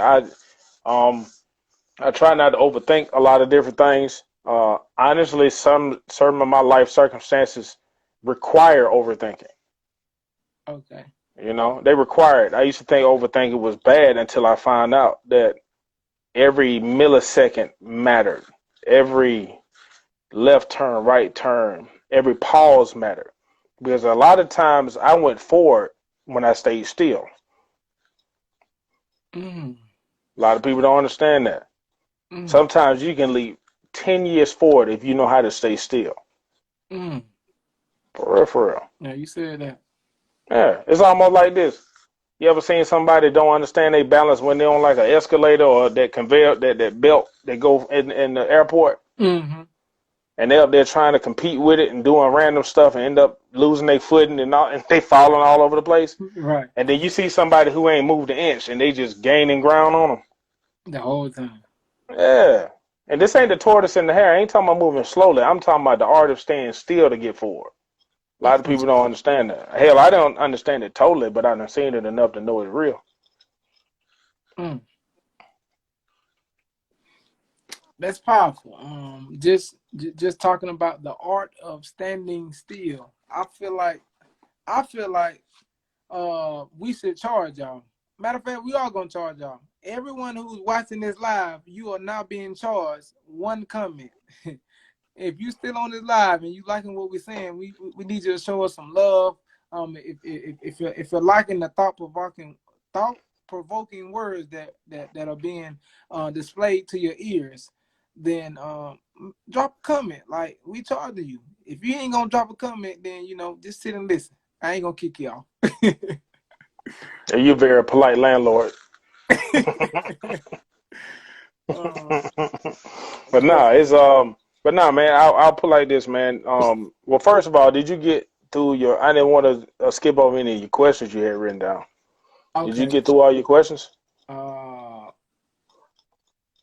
I didn't, but I do want to hit on that the I'll mindset. make it brief because I know I can get long winded. So if you give me we can get through your questions and just ask me to respond in 2 to 3 sentences. We can do a quick shot Okay, boom. if you want to. Do you want to? I do, but to get to my questions, I would have to go to my notes, and my notes are behind my live. And if I get off the live, I mean, if I try to go to my notes, it's gonna cut the live off. So one of the main things, Oh, you had your notes on your phone. You were gonna read on your phone because you were gonna use your computer. right? So I thought, Uh, but there oh was another yeah. plan already in play. This But must be your first. Is this your first live? like this, no, but yes. Yeah, that answer made no sense at all. But go ahead. So it's not my first live ever, but it's my first time actually getting on, actually sitting down, writing questions out to ask someone that I Oh, believe. okay. Right. I got you. I got you. I got you. I got you. I got you. All right. All right. So what's your question? Oh, well, do you remember what your questions had? What topics or what type of I would say theme your questions was in? So outside of that question, I had a lot of thought provoking questions that you kind of ran off, like, before I could even say anything, you just ran off into the deep. You was like, "Come on, let's go swim." I'm like, oh wow, like, I wasn't ready, but let's go swim then. So it was like, Yeah, that's what they say. Still waters run deep. there you go again. That mind That's the blown. still waters. That mind blown emoji, y'all. I'm sorry. It's Like, all G.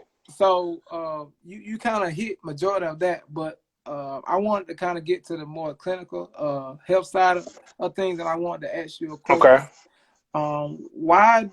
Why would you say, in your perception, or maybe you could just ask it from you can answer it from just a clinical psychologist person, or something of that Mm-hmm. nature, if you don't want to say your real thoughts. But um, why do you think that we suffer from a lack of self-love? Okay. Before I answer, let me tell everybody what I am and what I ain't. All right. First, I'm a school counselor. So Okay. clinical mental health is in my future. I've been around it so much that I'm not foreign to helping people or giving people the same benefits of having clinical mental health, but everyone is a stickler on titles. So I'm not a clinical mental health counselor, but Thank you. I am a consultant that knows how to give you the same results. I will tell you that. So, um, and when your question was specifically about happiness, what was your question? So my question was, in your opinion, why would you say we as a people suffer from self-love? Because I personally, just to give you an Suffer from example. the lack of self love. Right. Okay. I've come to the understanding that a lot of my issues stem from me not loving myself, like me Okay. truly loving myself, for real, Okay. for real. Because a lot of times I would say I'm happy, I love myself, I'm not depressed, and I would end Mm-hmm. up back in a state of depression. I put a post up earlier talking about being transparent and showing people my weight loss and journey. Mm-hmm. I And saw then, that today. Congrats on that. thank you, thank you, thank you. One day I have a weight loss journey, but right now I'm just in the weight loss class. I'm done. Um, I'll be like, I don't want to laugh, but it's funny because it's Uh, dope. But it's like, it's true. It's true. right. It's true. I'm a celebratory person. I lose 20 pounds and gain 40 just for the culture. Oh wow. I'm sorry, man. Go ahead, man. Keep going. My bad. Dark jokes, dark jokes. I know, right? But so a lot of my issues stem from me being overweight, Mm-hmm. me being bullied as a child, and me not Yeah. effectively knowing how to think about it. And Right. you, when I met you at Southern, and I went to the MSC, a lot of people don't know what that is. The multi. Multicultural Student Center. There we go.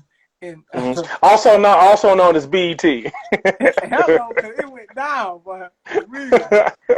Hey, if I was hungry, I knew I had a meal waiting on me in the MSC. Man, For sure. bruh. So many events that Man, went on in the MSC. y'all fed me. Let's keep going, bro. We're gonna go down memory lane. Keep going. Talk about it. So a lot of my issues, like one, I didn't know how to love myself, and Mm-hmm. I didn't know what it meant to receive love from other men. Got you. Understood. I know what you mean. Right. And I know what you so mean. a lot of times I suffered from that, and it kept leading me back into a hole called depression. And every Right. time I thought I was out, I would be in a new place Mm-hmm. and falling back into a hole. But it was a different hole. Because if I knew it was that hole, I wouldn't fall into that one. It was just a new depression. Hello. And so Yeah. kind of and just to go back to resurface the question, why do you think in your perception of things that we suffer from a lack of self-love? All right. Let me preface the question with a statement, and I get right into your question. I'm not dodging the question, but I want to make sure. I try to make sure every time I respond to things that I don't cause any confusion Okay. without acknowledging what's in the question. All right. So when you said we as a people suffer from a lack of self-love, I want to let everybody know that that narrative, although we have truth in it, is not the truth. All right.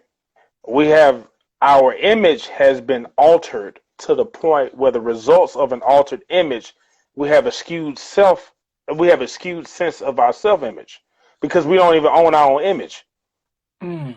We are literally subjected to other people's perception of us, and then we are been tricked into identifying with what other people see. So it's hard to have self-love when you're only trying to explain who you are compared to what other people want you to be. It's a very, very dangerous game that we're playing. Because right now, I put it like this. Sometimes it's not what you teach, it's what you insinuate that children remember the most. Okay? So I'm gonna give you an example. If your parents tell you, don't embarrass me in front of these white folks, what is the other part of that sentence? For I whoop your behind. No. I know. Well, no, that's the other part of the action step. Hello. All right. Now, but check this out. All right, when your mother or father say, "Don't embarrass me in front of these white folks," a lot of people don't understand that children draw conclusions with every sentence they hear, and the conclusion may or may not have anything to do with the sentence, but have everything to do with the sentence didn't mention. Check this out. If the mother say, "Don't embarrass me in front of white people," what is mommy saying about white people? That white people are more important than mommy. That's the conclusion that children draw. So what happens is you got a lot of people repeating stuff, and they have no idea what the conclusions children draw until they grow up into adults, and that's that subconscious you were talking about. That's the subconscious that's driving the autopilot. That's the autopilot of everybody's plane. Is the conclusions that we drew as children. Now we're adults, and now we letting our conclusions just fly the plane for us. That's what's going on. So let me make sure I say this again. All of us, and I mean all of us, meaning the human beings that are considered black people, right? A lot of people need to understand this. We were humans before we were a perception. You understand what I'm saying? We were human before we met anybody. So people need to understand that. All right. So why do we suffer from a lack of self-love? Well, the thing is, we suffer from a lack of controlling our image.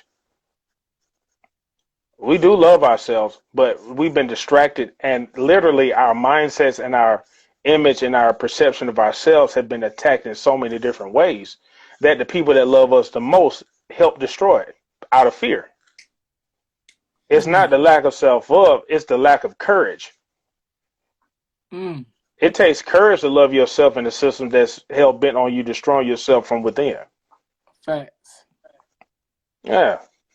You have to have courage to have healthy, functional, balanced self-esteem. It takes courage.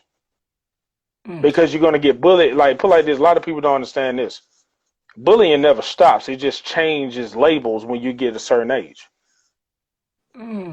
People get mistreated at work all the time. That's still bullying. It's just bullying on a budget. Facts. It's just bullying with a budget. That's all it is. They got money to really hurt your feelings now. At least when you was in school, the bully might have been broke. Right. You know what I'm saying? But I got the same status. Right. Instead of it being bullying, they call it isms when you're an adult. The racism, the classism, all these different isms. It ain't nothing but bullying by another name. That's powerful. Straight. Yeah. So I put it like this. If you're a person, and I want you to always understand this, when we say we as a people, remember this for the rest of your life. You've never met all of us, so be careful of grouping everybody in your question. You're not wrong. It's just a habit that I have too. And I have to practice not putting everybody that I've never met into my question. So when we say we as a people, have you ever met everybody who's your people?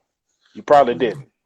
So get real specific in your question. So I'll give you an example. So Big Chris, for those people who may struggle with the lack of self-love, what would you say to them? You see how it's different from us as a people? Because remember, you heard that from somewhere. Facts. You heard it from somebody who didn't even meet all your people. Hell, your people ain't even met all your people. Exactly. you understand what I'm saying? That makes sense. So listen, I know your heart and your intent is in the right way. I want your words to match your heart. You see what I'm saying? I think that's what I struggle with. But I thank you for allowing me to sit here and be wrong in front of you, because if I'm willing to be shamed in front of other people, then when it's time for me to be exalted, it'll be nothing for people to be like, hey, I remember when he was sitting down on live saying all the wrong stuff. Now look out, running. Well, I put like this. Be careful of saying you're wrong. And I'm not disagreeing with you saying. I'm just giving you other perspectives to think about. Because we have to really be careful about the words we use. You talked about words when we first started, right? I did. The words you use can easily become an identity if you don't know what you're saying. That's the reason why I tell people to stop saying I'm sorry. A lot of people don't even know what that means. Please break that down, because I tend to use it a lot too. No, dog. Listen, we got finished talking about the subconscious, right? Okay, right. When you say I'm sorry, what is the conclusion that little Alphonso draws when you say I'm sorry? What's the conclusion you draw? Not what you say, but the conclusion you drew. That someone. No right or wrong answer. That someone. No, not all. All right, check this out. I ain't talking about your intent. I'm talking about the conclusion. The intent was to make sure you told somebody, I didn't mean to hurt your feelings, right? I regret hurting your feelings, right? But when you say I am sorry, you put I am on the front of the word sorry. It's not funny, but the way you said it. No, I'm serious. Yeah. That's an identity. Like you really no. Like instead of put like this. Instead of saying it's fine. Just listen to me. Just let this be the last day you say I'm sorry. Just say I acknowledge wrongdoing and I'll work on it. That is, listen. Your words, I'm telling you, your words is off the chain. You got it, because your words shape your reality. Your reality has to be more potent. Self-love starts with the words you use, not just the intent behind them, but the words themselves. You have to stop identifying with words that were never explained to you. We're adults now. People have been throwing words at us since we were kids, man. But now, if you're an adult, you're responsible for the words you repeat. You just can't put them on because that's all I knew. That don't mean nothing. Wow. Because you got other children. Because right now we can be passing down the torch, or we can be passing down a spell. That's what we passing down. We passing down spells on these kids, man. When you tell them I'm sorry, they don't know that they know they've been taught to say I'm sorry. But what if a baby said I acknowledge wrongdoing and I'll work on my behavior? Besides saying they're sorry. Do you see how powerful that could be for a child? I just want to pause you right there. What's up? Parents, even me as an uncle, do it all the time. Always Right. telling children, go tell them you sorry. Nope, don't do it no more. I won't. After today, that's the Don't do it no more. Don't do it no more. And it's not that you were malicious. You were not malicious. You were repeating what you heard all your life, right? Right. So instead of them listen, we will always be bigger than our circumstance. We are more than what happened. I am more than my mistake. I will acknowledge my mistake. I don't identify with my mistake. I will always be more than my mistake. Right. Put it like this, bro. You were born before you made a mistake. Your birth means more than the mistake you make. Period. So you never identify. You identify with your name and your assignment. You never identify with your mistakes. You acknowledge them, but you never identify. When you say, I'm sorry, you carry that, and that's that low self-esteem. You keep saying, I'm sorry all your life.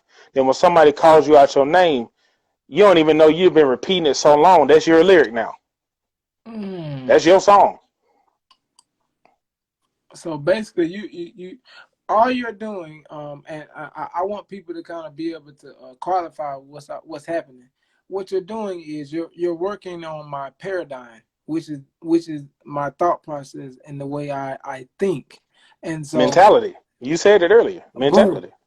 So when you work on that mentality and you change your mentality, if you've been thinking wrong, if you're someone who aligns with some of the stuff that's been said, because he helped me to direct my words in a better way. If you're someone who aligns with some of the things that have been said, especially with me being transparent about my growth and my journey, if you align with that, please understand that it is a part of that growth process is changing the way you think about yourself and how you think about yourself, if that makes sense. Right. It makes perfect sense. Your initial question with us as a people, first of all, we need to find out that we have to question first, have we identified with our circumstance? Have we identified with our mistakes instead of just acknowledging them? See, when you are your mistake, you will always repeat them because you wake up every day. You wake up a mistake if you identify with your mistake. But if you acknowledge your mistake, you won't have to repeat them. So instead of saying, "Hey man, us as black people, we gotta do better," bruh. Right now, man, my antenna go all the way up to the moon every time I hear that. Because you want to know what happened? When somebody say black people got to do better, I always ask them, "Where the hell you get that from?" I'm telling you, because guess what happened? You know what black people got to do better? Where they come from? A statistics they heard. Wow. From a person they never met. And so guess what they became? When you don't question the statistic, you go around identifying with it. Wow. You need to question the perception. You don't live it. You question the perception. Yeah, every time somebody get a perception, you question them. Remember, a quest is a journey. The question means the quest is on.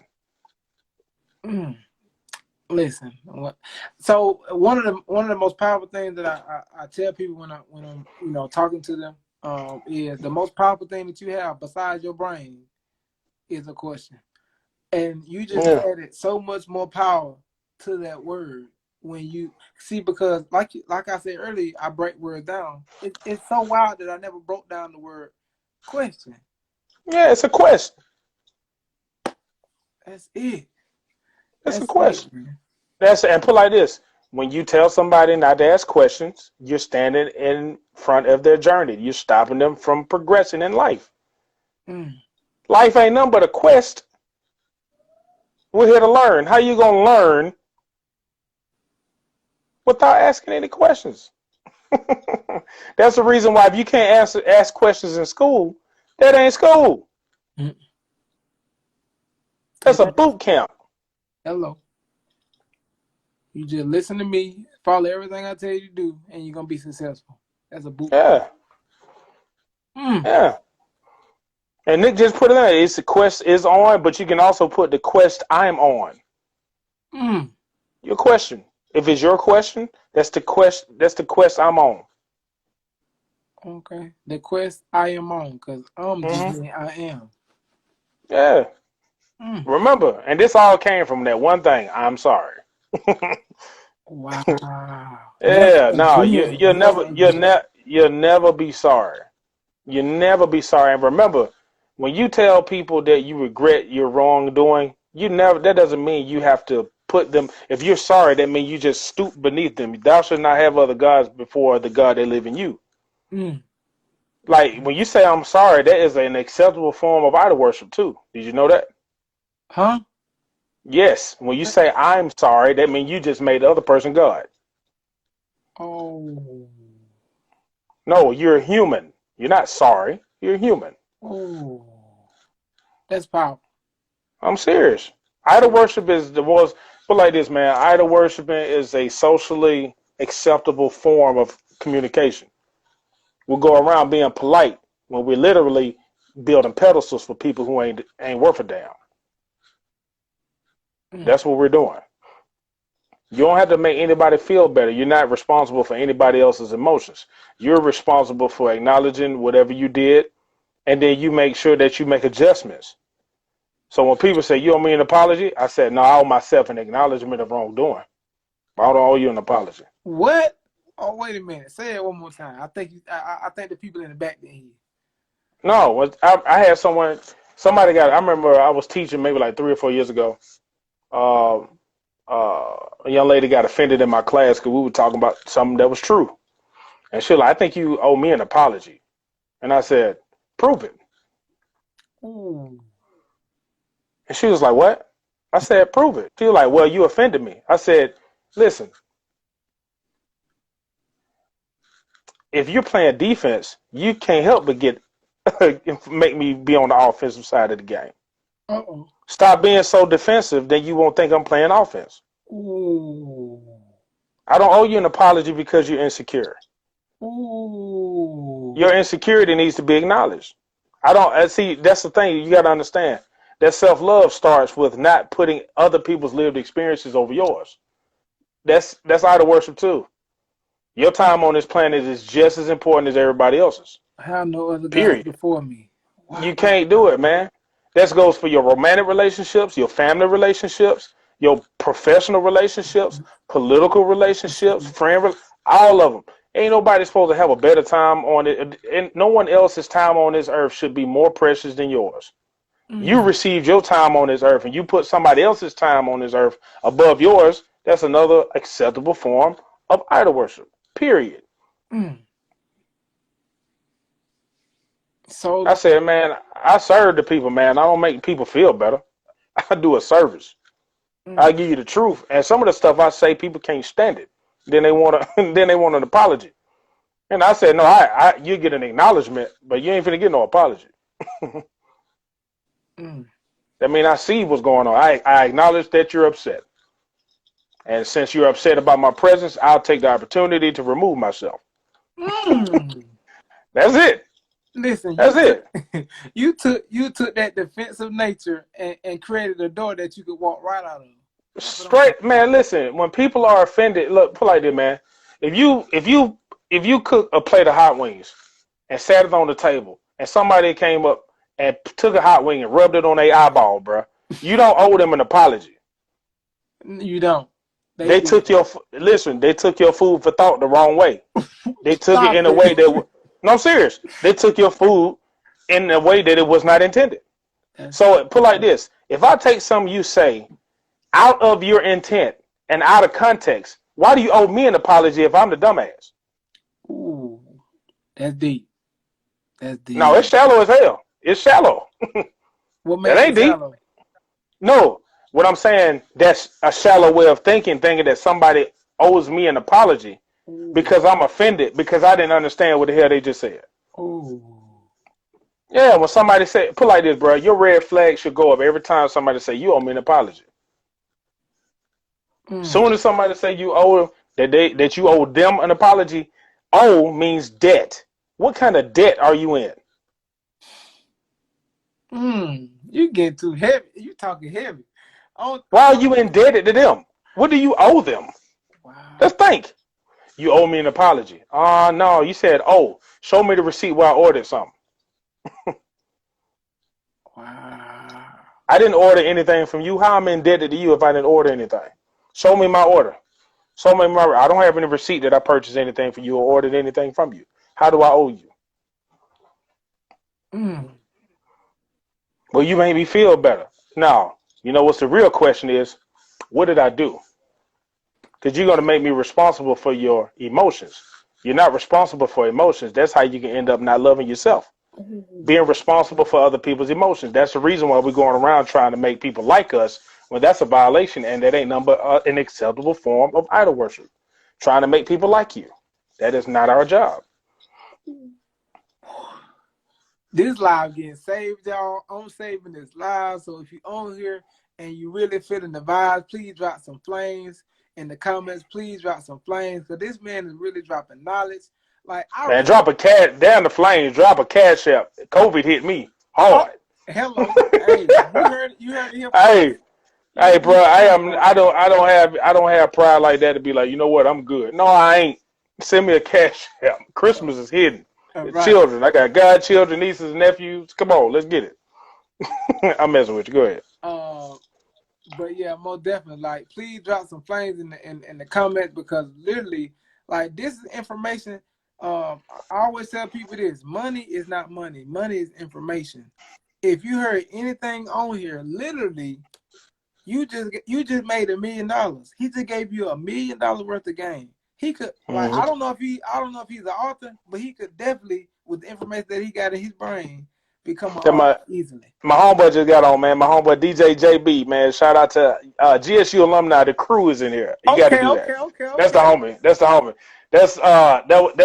GSU. He was he one of the reasons why I graduated. Oh wow. Yeah, he the OG. Yeah, he definitely. Yeah, him and all the rest of the crew. We got a whole crew of homeboys. Every single one of them helped me turn in your mentor. Yeah, so he was our if you DJ. got that from them, I might need to go follow him then. No, for real, follow him straight up. Name DJ JB. Okay, straight up. Yeah, I'm gonna check him out. I'm gonna check Yeah, you he a out, beast. JB. I'm gonna check you out. I'm gonna see what Yeah, you got going on. A1 dude, really good hearted dude, and he will fight in the club for you. Wow. Yeah, well, there ain't nobody wrong. He just point him out. You be like, not today, JB. I just playing with you. Messing with you, man. Messing with you. But nah, but seriously though, that self-love is real. Self-love is making sure that you don't put someone else's time on this planet above your time that you received on this planet. If every day is not promised, why would you give your day to someone else's day? And ain't nothing else got to get said after that. Like, not saying I'm ending it, but like that's like end of the world type. Like, woo, that's it. You just made it all make sense for me. Like, because happy birthday. Thank you. Like this is the honestly, y'all. This is my birthday gift to myself. Like I went and literally paid information to get someone who I thought was really, really profound, which y'all can see. Like I thought it, and then y'all saw it. And so literally I was like, you know what? It would be a great gift. And the thing was I didn't even think about it. I didn't even think about it being a gift to myself until after I got on this call, and I'm like, you know what? I'm actually about to have a call with someone who I think is so profound, and they literally saved my life, and they probably don't even know it. It was times when I really wanted to end my life, but I would go. I ain't even gonna cry on this call, y'all, but I was gonna. Man, you better cry. You better let these kids see them tears for real.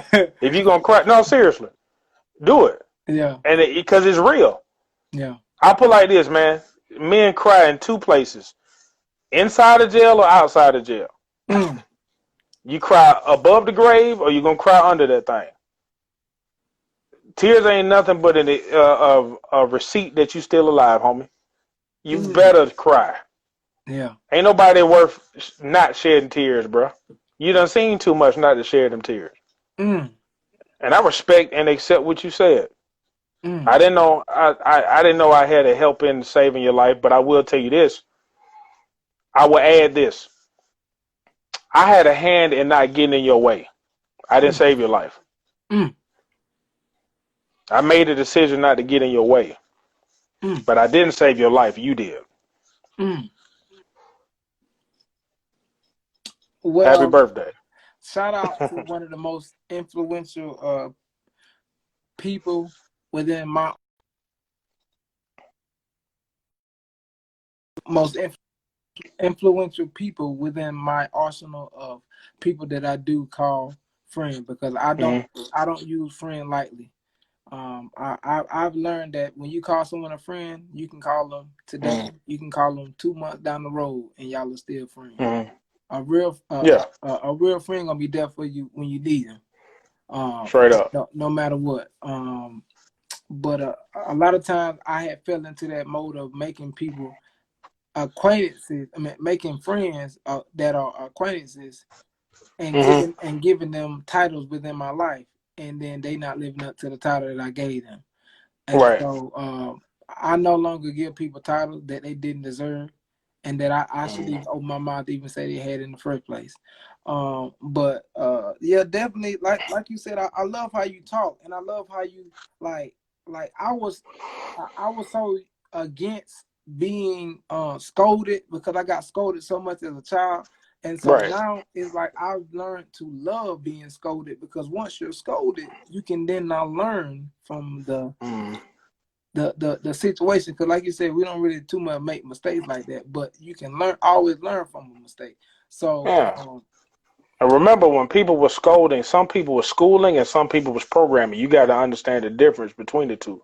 Everybody who was getting on you wasn't teaching you. They were just trying to force you to obey. Some people were trying to, if they tell you something was wrong, but then they showed you how to do what's right, that's schooling. If they just talked about how bad you were and what you wasn't doing, that's scolding. The intent is a little bit more sadistic and evil. It's about conformity. It's not about critical thinking. You understand what I'm saying? So when you re-examine your childhood, and that's what a lot of us need to do. That's the reason why I work with children, bro. Because right now, if you don't understand something, children are targeted at the tender age of 5 years old. Targeted right then and there, man. As soon as they get into the schools, man, they're getting diagnosed with all type of stuff. And if we don't understand that they're getting yelled at all day and then they come home and get yelled at all night, they eventually going to go to the street for peace. Or they're going to try to rest in peace. That's what happens. If they can't, and I'm going to be honest with you, a lot of children can't rest because everybody's yelling. That's the reason why a lot of them want to leave this world. I'm going to be honest with you. I was at not honest. I'm going to be transparent because I was already honest. You see how words are? I love that. You see what I'm saying? If I say I'm going to be honest, what else would I be doing? Oh, wow. You see how you got to stop saying stuff that you've been taught how to say? Dismissive language. Yeah. So I'm going to be open. All right. I'm going to be transparent. I'm going to be detailed with you. All right. Okay. A year ago, I was at an elementary school that I was contracted with. And after the first session, bro, a young boy stayed after. And he said, and I ain't going to never forget this. Hell, I might start crying. If it come out, it just come out. Yeah. Bruh. This young man came up to me. He said, "Are you really here because you care about us?" I said, yeah. I said, heck yeah. I said, yeah. And then he pulled me close and said, well, sometimes I have thoughts about hurting myself. I said, okay, be very specific. What do you mean hurting yourself? He looked at me and said, suicide. He's in 3rd grade, Zoe. What? 3rd grade. How? I didn't care how. It was the what for me. It was the what. Yeah, I said, And then thank God the principal's like, excuse me? I said, you're in perfect timing because we were finna walk to your office, but if you're here, repeat it. And he said it. Sometimes I feel like not being here anymore. I feel like hurting myself, like suicide. Mm. And when they took out, and it was, that's the reason why you got to understand something. Kids don't care about professionalism. That's a political thing. I burst out crying in front of the boy. Mm. And then I had to make sure I didn't apologize for doing it. You want to know why? Because if I apologize for being a human being in front of the boy, because he just asked, are you really here because you care? Mm. Why wouldn't I cry in front of the boy? Exactly. To show him that you genuinely care and that you were genuinely moved by what he said. Yeah. I wasn't faking it. That's wild. And that, and I wasn't sniffling and all of that, man, but they were streaming. They were coming down. They were pretty bad. Mm. You know what I mean? So I told him, I said, yeah, I'm tearing up, man. And I said, I'm going to be honest with you. I'm going to be thinking about you for a long time. Yeah. And he like, really? And I said, for him to trust a stranger on the first day, I was with him for an hour, bro. Him and the group of his homeboys. Mm. It was 3rd, 4th, and 5th graders. And I'm going to holler to just anybody listen to this call, man. When you go to these schools and start mentoring, 3rd, 4th, and 5th grade. Mm. If you don't get them there, that middle school already ready for a diagnosis. They got all the diagnoses ready for them. Oh, wow. If you don't catch them in 3rd, 4th, and 5th, that middle school will come there and they already got a track record. All of the teachers have already written them up. By the time they get to the middle school, they got a behavioral record. Next thing you know, here come the medication. Mm. And if they got a parent that is very impatient, and the first thing they want to do is medication without trying everything else that's out there, that child is up against the world and adults. Mm. How the hell you fight the adults that's in charge of your development? You can't. How in the world the adults that's in charge of your development are the main ones that's trying to put you on dope when you're in 6th grade? Mm. And see, to put like this, man, you got so many kids on medication now. They don't have a behavior disorder. They have an addiction. Mm. You gave them the mental health problem. Mm. So, yeah, man, we don't have an issue with self-love.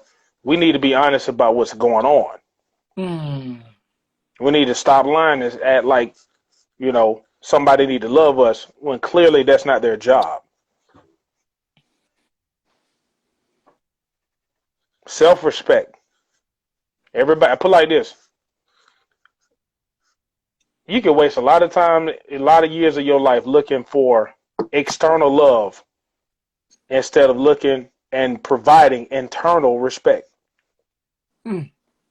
So put some respect on your own name, not to cut you off. Put some real respect on your own name, on your own true identity, and not the identity that you accepted.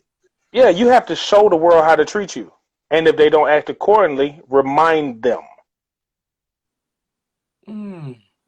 Yeah, remind. That means you reapply what's in your mind. Mm. Woo-hoo, that's another. I got mind blown again. Yeah, you remind them. That means show them your brain again. Wow. Yeah.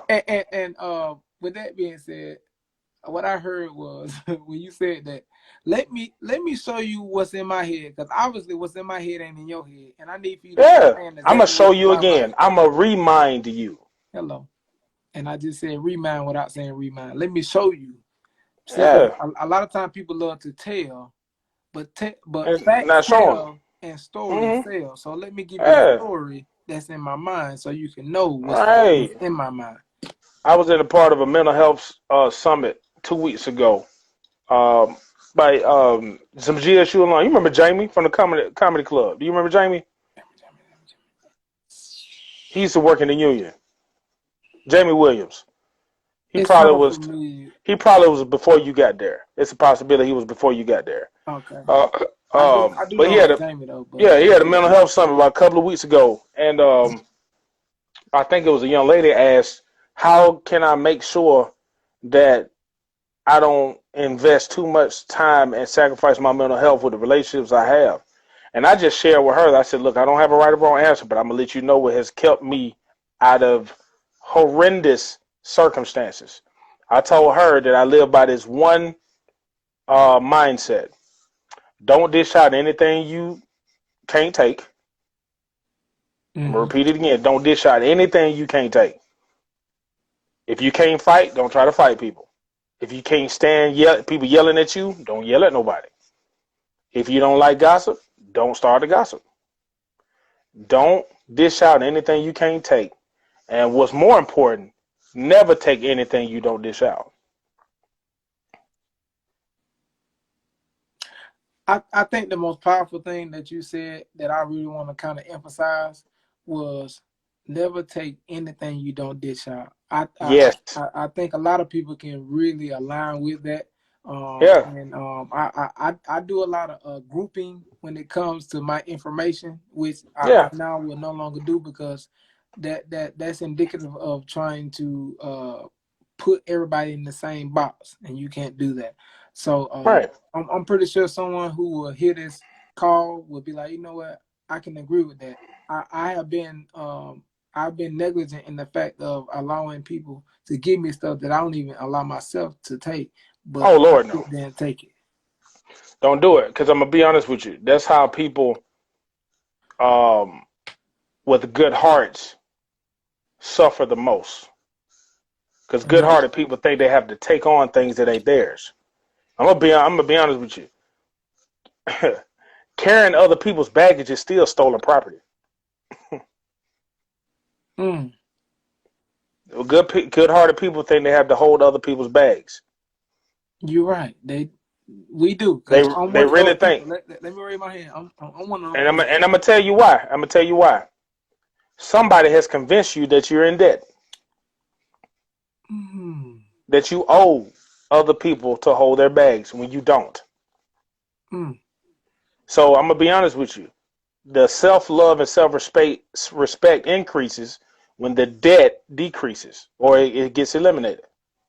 What happens is you don't need a self-love course. You need a debt forgiveness course. That's what's happening. You got a lot of good-hearted people who are in debt and they think they owe people something and they never did. And when they let go of that debt, bro, I mean, I ain't gonna lie to you, man. I thought I was holding on to some debt because I had blamed myself for something that happened. When I let that debt go, that's when I started becoming Big Chris. For real, mm. for real. That's powerful. I think you really just gave me like you was talking about earlier, my superpower that Mm-hmm. I'm looking for. I was looking for something spiritual just to come out the sky and be like, oh yeah, you can now just see demons just by opening your eyeballs. But it's like Mm-hmm. what it was that God just gave me from you was Mm-hmm. sense about moving forward in life and how I should attack life. Because if you know how to think in life, because most people don't think. If you know how to think, which really just means question yourself Mm-hmm. about everything, then you can effectively move in such a way to where people don't offend you. And if you offend people, or man, if people get offended, because you can't offend someone if that wasn't your intent. That's just something that they're dealing with. Like you said, I can't be on offense unless you on defense. You're never the author of someone else's insecurities. Mm, You're never the author of in someone else's insecurities. They're gonna. You ever heard somebody say, "Well, what you said just triggered me." Well, put the gun down. wow. You know You the what? one. You the one going around locked and loaded. That ain't my fault. That was me. Like I was that person, y'all. Like I'm transparent again, open again, detailed again. Mm, I was that guy. I was that male who always like when so I used to do what I learned the term because I like to learn terms now, even though they're nothing but labels, and I can't stand labels because labels then mm. create identities, and most of those identities that you got ain't even yours. But Yep. we ain't even gonna get on that.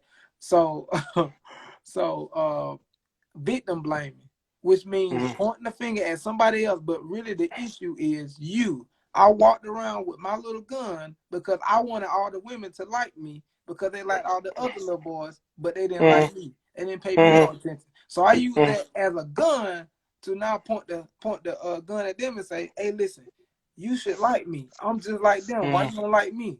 Like, dang, like that hurt my feelings. But Right. what do people do? They automatically accept their blame and say, "Oh, I'm sorry for what I did." And like you said, don't use that word no more because that's acceptable idolatry. Which Let me give you some game on that real quick, real brief. Please understand that rejection is nothing but redirection. Just know that. Remember this. When people reject you, sometimes rejection is protection. Some of the people who didn't want to be in your life was making sure you weren't in theirs because their life could really make you confused about yours. That's a fact. I'm telling you. Because I'm telling you, listen, I know a lot of people don't understand what rejection really is. I never understood, was clear about rejection. I'm still understanding rejection, but I know more than I did a long time ago. And sometimes a dead end sign will keep you from going into the bushes. Because if not, you would have kept going. You would have kept going and hurt yourself real bad. Because honestly, dead end signs save time. Think about this. Everybody who rejected you literally saved you from wasting your time. Facts. Because you were like, you know what? I'm glad she told me no. Or like, just like me, I had a relationship that didn't go the way that I thought it should have. I thought, and like I say, I thought I was getting into a relationship to find love, but I actually was getting into a relationship because I didn't have any love of myself. I thought that I actually put all my faith in that person. Because one thing about it, when you get a relationship and you're hurt, you're gonna put all your faith on that person to be the one for Yeah. you. Oh And man. We then just when no, and guess what? We giving away debt. We passing on debt. That's all it is. wow, That was that's like, how, hey, I went to school for 30 years. Here's my student loan debt. You pay for it. You be like, nah, I didn't go to none of them classes. wow. And I that's what I psychologically did that to her so much, and it was like psychologically, subliminally, a lot of messages were sent that she didn't like the way I did certain things, Of course. and I didn't understand what she meant psychologically, but I just knew that I wanted to be loved, and she was that love for the moment or for that time that was being passed, and the way that I wanted love wasn't the way that I needed love, and so I had fell into a cycle of continuing to need love in the wrong way or Yeah. understanding of myself in the wrong way, and You so know what's funny? No, go ahead. My bad. I was just Finish gonna that. say that I realized that the type of love that I thought I need it was rooted in having sexual relations, and Right. so Right. that was unfulfilling. I'm gonna tell y'all now, if you're getting with somebody because you like their body and you want to see how their body feel, it's pointless. It's a waste of Trust your me. life. I know people, and this is no knock on anybody. Remember, people search for love in all the wrong places. A lot Right. of people don't even know that. Put like this: how can you look for something when you don't know what it is Or what it looked like. or what it look like? A lot of people are not honest where they have no idea what the word love means. Now, I will tell you this: love, the meaning of the word love is personal to everybody. You know how many definitions the word love has? A It lot. has the same amount of definitions as many people are on this planet. You ask everybody what love is, they got their own definition, don't they? Oh, you're gonna have a different answer. That makes sense. Everybody got a different answer. So looking for love to match, that's a lost cause. But I will tell you this: everybody may have different expectations about what love is, but everybody can agree on respect, though. See, this is the issue. Love is internal. Respect is external. We shouldn't be looking for love. We are literally supposed to live love, but we're supposed to expect respect, not like and not love. Because what we're doing is we're expecting what we're supposed to produce from other people. And a lot of times, and what I kind of heard to myself, well, let me not say that. Let me say it like this. What I would do was I would expect something that I wasn't even given first. Because if you truly are love, you're going to automatically give respect, and then you're gonna garner that respect automatically. You ain't got to look for or ask for it. Man, you ain't give me no Right, respect. I gave you some. Well, even if you don't give right, it to me, guess what? I'm still gonna give you respect first. So if you don't respect me right. again, guess what that means? That gives me rejection. So therefore, that means I need to redirect myself another way because you don't respect me, and I respect myself enough to not allow you to stand right there and not respect yourself and show me that with the way that you speak to me. Mm-hmm. Facts, facts. That's the reason why you don't dish out anything. Um, you can't take, and you never take anything you don't dish out.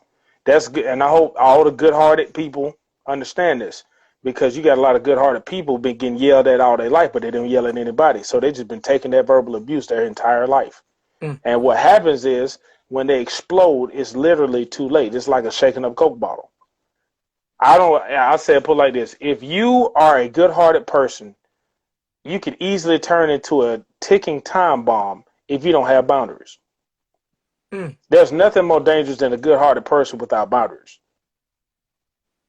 Because that good-hearted person can get real malicious and sadistic real quick if they don't respect themselves.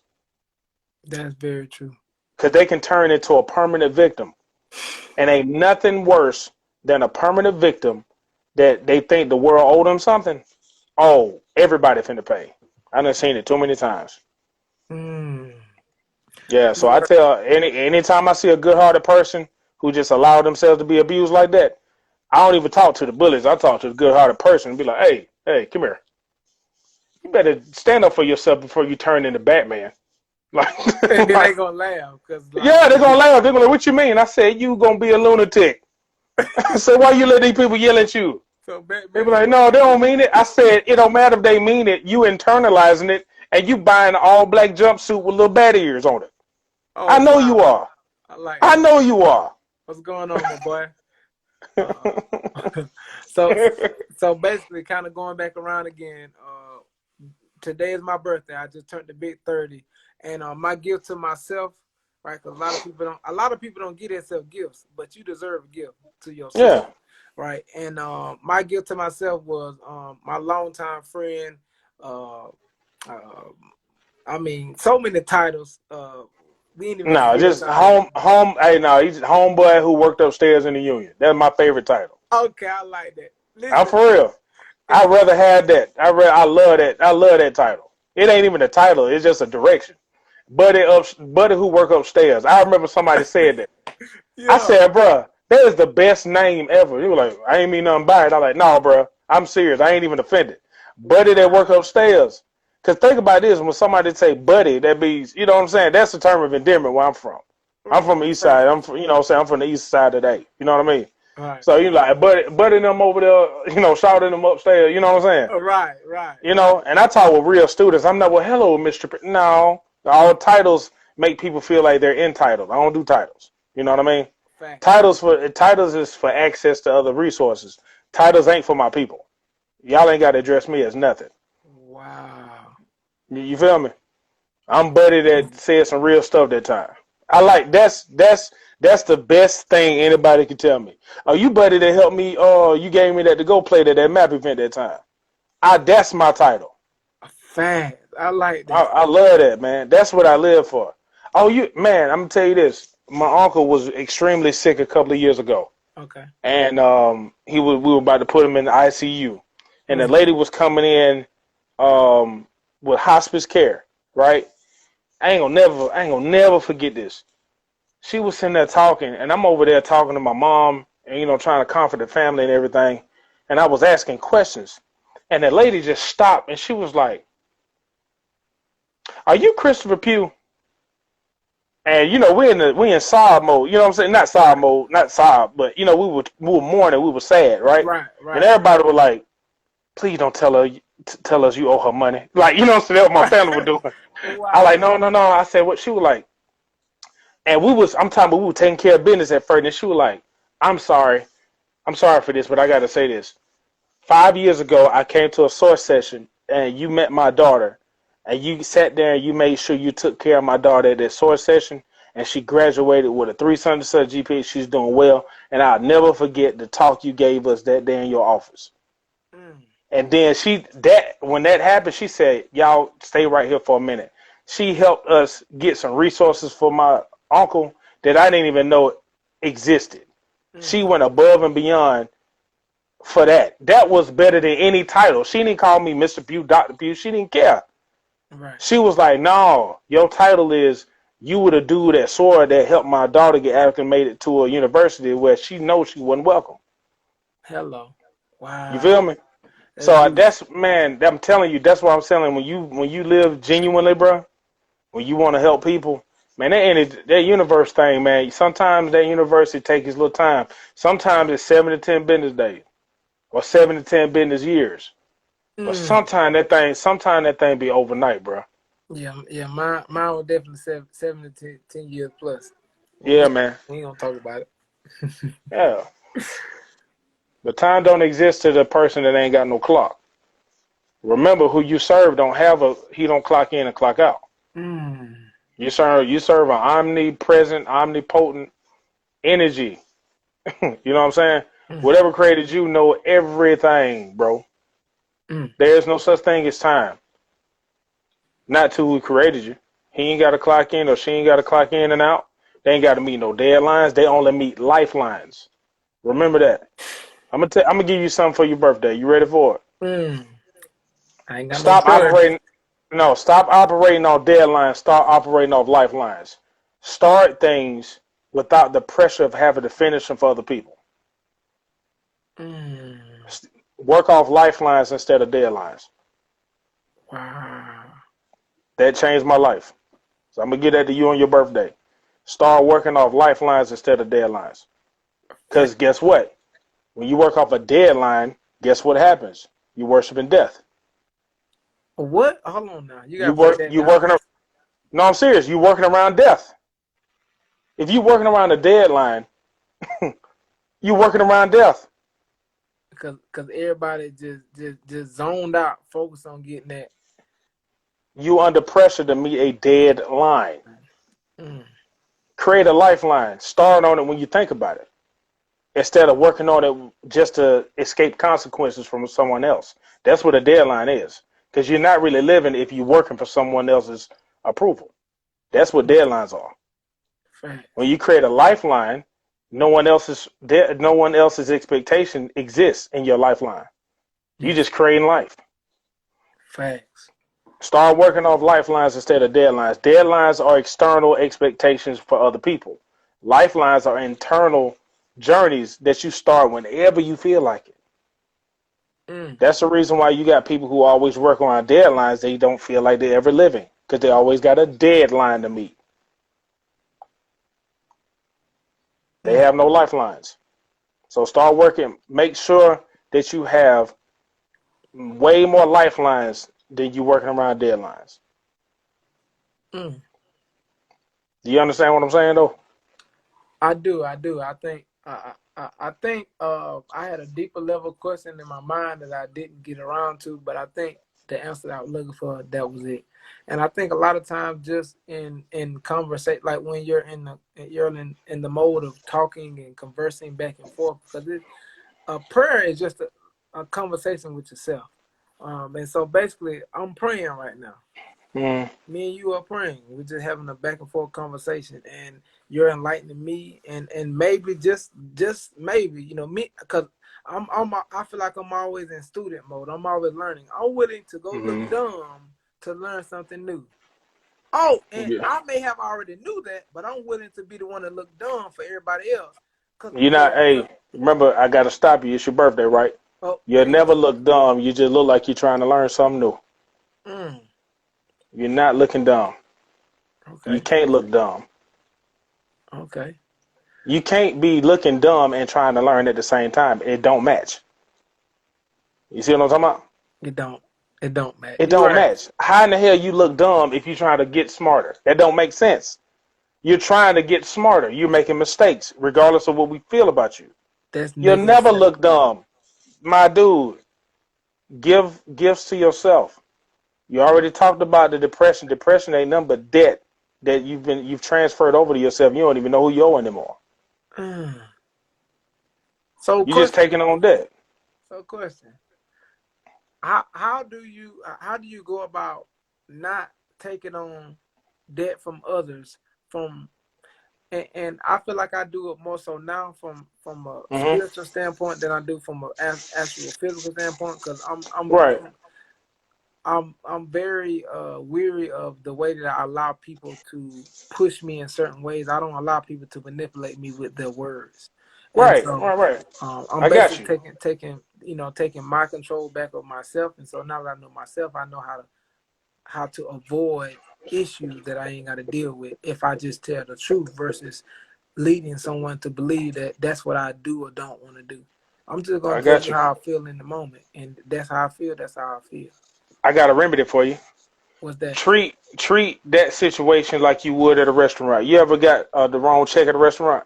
It's not funny, but I'm serious. Yeah, I have. Have you ever got the wrong check at a restaurant? I have.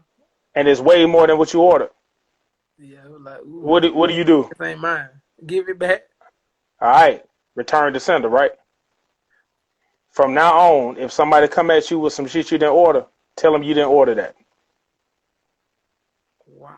You know what? That makes a lot of sense, because earlier at my job, someone gave me some energy that I didn't order it to pay for. And I'm just so you shouldn't pay for the energy that they gave you didn't order. If you should have more respect for yourself everywhere else, just like you do at a restaurant. You never pay for things you didn't order. That should be in every aspect of your life. You didn't order other people to have low self-esteem or be insecure around you. You're not finna pay for that. You're not finna pay for someone else being scared of you if they don't even know you. You didn't order that. Why you got to pay for it? You feel me? You're right. Return to sender. And if they don't want to give your money back, hey, who manages you? Ask them who a God they serve. Because y'all don't serve the same God at that moment. Wow. Who is your manager? Go get your manager. I promise you this. Put like this. If somebody try to make you in charge of their insecurity, say for instance, y'all at a gathering or something. Somebody like, so man, you made me feel bad about what you said earlier. You be like, oh, I acknowledge that. I hear you. I'm listening. Don't say I'm sorry. Say I'm listening. I'm listening. One is a verb, and one is a noun. I'm listening. Always be in action. You feel me? Okay, I Hey like. man, you piss. That make a lot of sense. You always be in action mode, for real. You always be about that action, boss, just like Marshawn Lynch. So when they be like, so you made me mad, I'm listening. You ain't got to say I'm sorry. For what? You didn't place an order. You wait till they start giving you the bill first. All right, I'm listening. You got offended at what? Well, you had said something that I ain't like, which was. Then they're gonna say something. They're gonna keep talking about how they feel. They don't remember what you did. They just only gonna tell you how you made them feel. Then when they give you the bill, you be like, okay, looks like I didn't order that. I didn't do anything to you here. I didn't do anything right here. Oh, I didn't order that, man. That's somebody else's ticket. And somebody will come up to you and make you want to worship another false god. Damn, Zoe, you ain't gonna tell them you sorry. They're gonna test you again. I said no. Yeah, that's all they doing, trying to get you to worship a false god.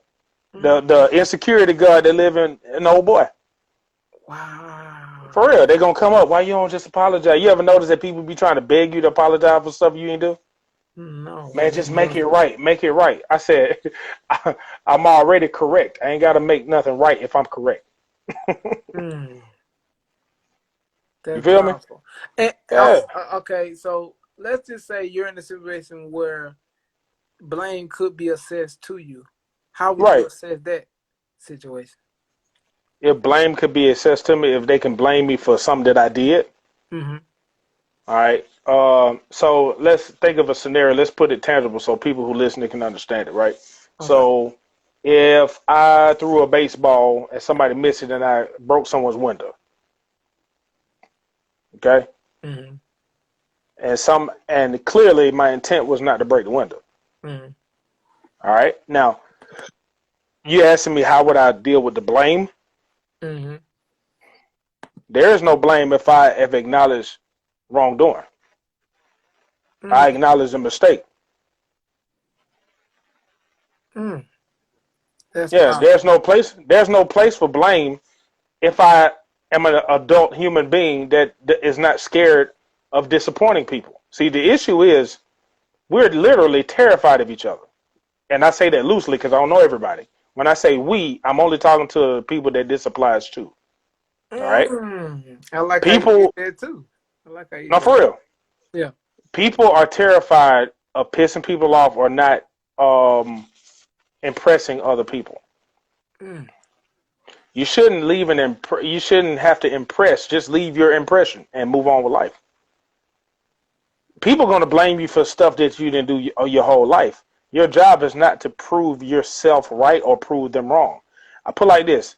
Anytime you're looking to prove something, you're searching for approval. And that's idol worship itself. Oh my. Anytime when you're searching for an approval, you're already looking for false gods. Period. Wow. And with that being said, I just want to pause right here and let y'all know this is my brother from upstairs that always made sure Buddy I that worked ate. upstairs in the union. Worked upstairs in the union, and I always made sure I ate, Yeah. and I always made sure he stayed out of my way when I had Mm-hmm. something deep really going on, and he made sure he acknowledged.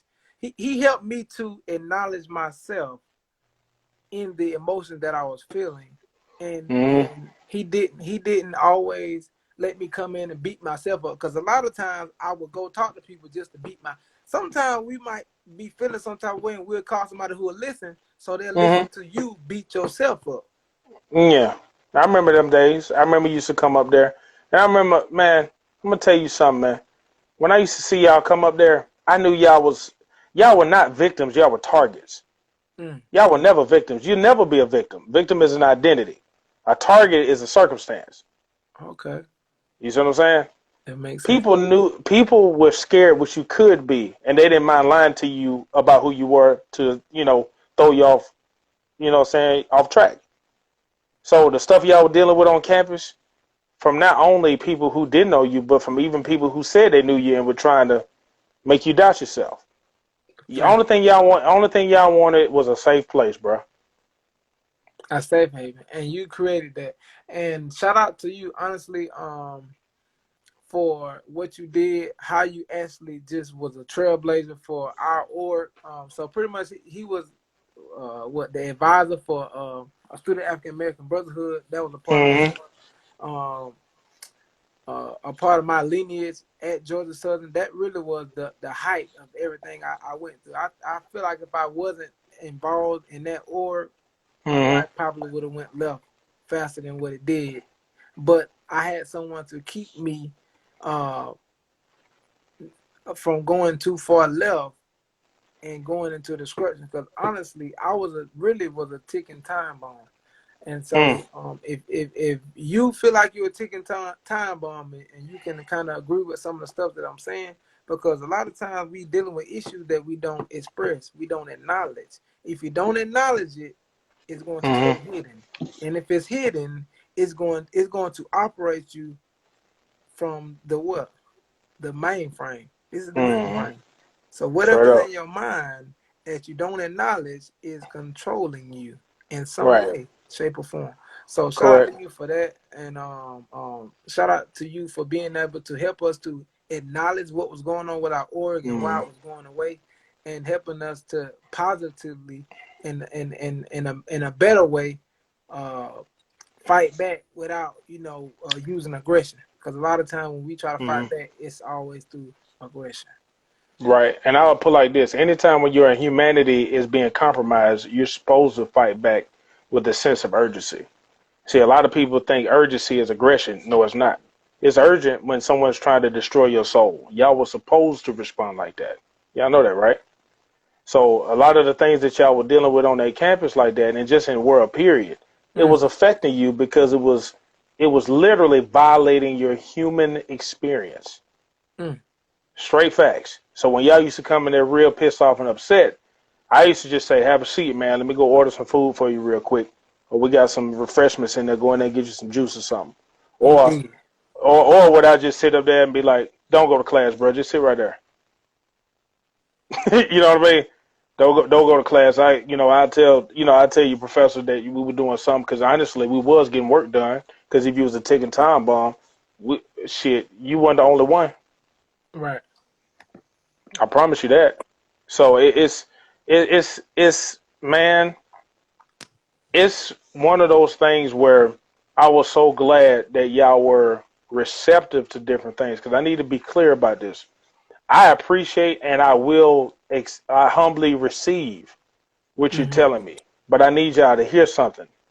When y'all tell me what I did, it's what I didn't do that helped you. Mm. I want y'all to Ooh. understand that. I had to Powerful. restrain myself a lot because it's easy to be a crutch for people and they never grew. Mm. Man, it was so many days that I wanted to do something for y'all and I refused to do it so you could see how powerful you really were. I'm going to be honest with you. I got out of your way more than I helped you. Mm. Which sometimes I put like this, man. Plants are not dumb because they don't get sunlight. They're underexposed. So my job was to make sure I didn't get in the way of the sun. Mm. That's all I wanted to do. If I was blocking y'all, if anybody was blocking y'all from getting direct sunlight, I was supposed to move out the way, and I was supposed to move that out the way so you can thrive on your own. Okay. That's what I did. Because if you really think about it, bro, only thing I did was crack a joke to get your mind off some stuff. Then be like, all right, bro, go ahead and handle your business, and then send me your email when you're done. Take your time with it. Don't worry about being right or wrong. Just send it to me. We'll work from there. Then y'all be like, you know what? Okay, all right. See, I got out your way. I didn't sit up there like, all right, let me do the email for you. Look at me. No, I said, go mess up real hard and come back so I can join you. And that's exactly what happened. That's exactly what happened. And you I said, gonna I'm gonna laugh join at you. yourself. Yeah, I said, I'm gonna laugh at you. Y'all can join me. I'm gonna join you right back, Oh and yeah, then we're that's gonna gonna be move on with worth it. life. You're gonna try. Yeah. Oh yeah. Oh yeah. I failed I a was lot of horrendous. times. I was her. Yeah, I was horrendous with them jokes, boy. Yeah, It I got bet. real bad. I put Yeah. like this. Y'all knew it was gonna get bad when I said, "Hey, close the door." Yeah. Yeah. More definitely. More definitely. Yeah. Somebody just said, I hope them brothers listen because you speak truth and not in circles. It's very direct. Thank you for that. I think anytime where you're confused, please know this, and anybody who listening. And also, too, man, if anybody ever sees this video, I've seen people come in and out. Later on in life, man, just make sure people share this out because you'll never know what life you save just by hitting share. You know what I'm Facts. saying? And Please share. it's something it's very spiritual about the word share, man. I'm telling you. So hit share. When you ask people to share this out, you ask them to keep giving it, because somebody's going to use it. People you've never met, you could save a life from a person you've never met before. But back to what brother said, you're not talking in circles. Always remember this: anytime where you're confused, you're being taken advantage of. Mm. Every time. There's Every no time. such thing as being in complete confusion, and you're benefiting from it. No. If you're being confused by someone, you're being taken advantage of. Period. End the story. That's it. No ifs, ands, or buts about it. Now I can see if you questioning things to figure things out, but if you got so much contradicting stuff, you don't know which way is up, left, right, down. Yeah, you're being taken advantage of. Period. And nothing but a pop quiz. A pop quiz don't tell you how smart you are. Pop quiz it shows you how you respond to confusion. At this point, my eyes don't know what to do because it's a whole lot of confusion, but confused, organized understanding of what's truly been going on versus what I thought was going on. Because Right. I think we people who align with this way of thinking believe that what we see is what we know, but it's actually what you don't see and what you truly need to be knowing. Because if you don't see it, then that means you might need to be trying to make sure it appear. And so Correct. if I don't see that you love yourself, I need to show you that I love myself. Got to. All day. That's what, like, the best thing you could do for somebody who don't know nothing is an example. Mm. The best thing you could do is show them an example. You don't tell them, teach them. And the best way to teach them is show them how to do it. How do you show them how to do it?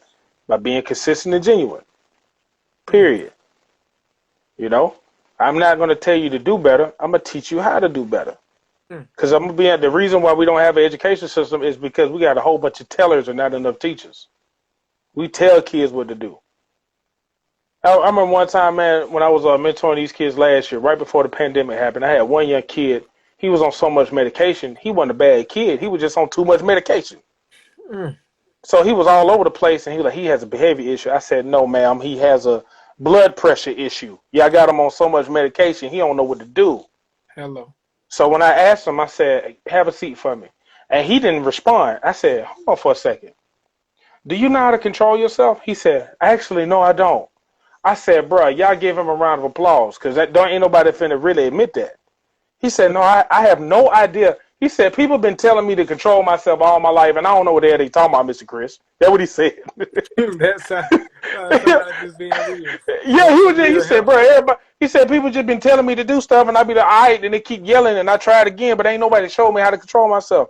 Bro, we turned that, whatever I was talking to them about that day, we got rid of that right then. I said, all right, today we're gonna practice how to control ourselves in spite of any type of distractions in the class. Dog, I made them do a focus game, and I said, look, if y'all stay focused for 4 minutes straight without anybody losing focus, I'll give y'all a pizza party tomorrow. Bro, it was like Nazis, brother. Like, oh, and I said, no, I said, because then I told them, I said, so y'all just showed me y'all can pay attention to class. So from this day forward, you better not have another discipline referral since you showed me you can do it. They were like, oh, man, no. I like, no. Because if you do it for me and you don't do it for somebody else, that means you manipulate and you don't get no peace. Oh, and that's the catch-22. No, it wasn't the catch-22. It's how I got out their way.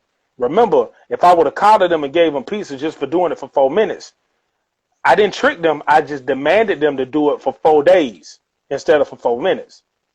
I said, now you just showed yourself you can pay attention. See, remember, they were just doing stuff to be obedient. I said, no, show yourselves you can control yourself. We not more important than you. You only going to see your teachers this year. You got to live with yourself for the rest of your life. Who you need to impress more, them or you? You. Yeah. So I said, impress yourself.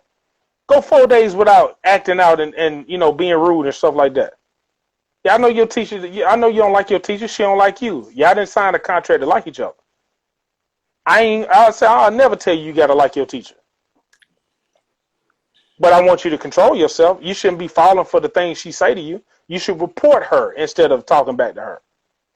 Then I had them read the student code of conduct. They didn't even know the power they had as students. I got third graders writing emails to the principal. Here we go. Straight facts. They don't know their power. That's the reason why they give it away so much. They don't even know what they got. So the thing is not holding their hand, it's getting out the way. Like I told you what I did for y'all. I got out y'all way, bro. I didn't do that much for you. I joined you, told you what you was missing, asked you to go do it for yourself, then you proved to yourself you was worthy. I didn't have to tell you. You did it yourself. You had what you needed when you were born. You just need other people not to hinder it. My job was to make sure I didn't hinder what you already had. You're right, man. Like this has to be one of the best birthday gifts I could have ever. Yeah, man. We going on what? Man, we've been on here for a minute. What time is it? It's 9 o'clock now. We got on here about 6:30. Yeah, about 6:30. Like, man, I know. Plans. You probably had. I know you had plans. So. Oh man, I'm pretty sure I done got cussed out by 3-4 text messages by now. I'm for real. Oh, definitely. Yeah. So no, I ain't mean to. I hope it was what you desired it to be, man. But hopefully, whoever looks at this live, hopefully you look at this live later. Definitely. I definitely got to go back and study study my see, because at the end of the day, I'm like I told you, I love to stay in student mode. So literally, as I was listening, it, for me to think that I'm going to remember everything you said is for me to not even know myself, and I know that how my brain works. So for me to commit something to memory, I'm gonna need to hear it at least a couple of times, especially for if I want it to be in my long term memory. The So best way to affect your brain is not to memorize it, is to question it. mm, You ain't got to remember nothing if you question it. Questions open up the brain than any memory. I mean, any strategy to just regurgitate something. Because memorizing something without understanding it, questions increase your understanding. Just because you remembered it doesn't mean you know it. mm, People recite the Pledge of Allegiance and don't even know what they're saying. mm, People say the Lord's Prayer and still don't know what they're saying. that's a fact. So remembering something ain't the issue. Have you questioned the Lord's Prayer? Have you questioned the Pledge of Allegiance? Have you broken down word for word and knew the intent behind the author of it? Mm. We don't even know what we say every day, bro. And we have memorized it, but we don't know it. So it's not that you memorize what I'm talking about. When you go back to this video a little bit later, question what I meant. Hey, Mm. give me an example. When you say this, give me an example.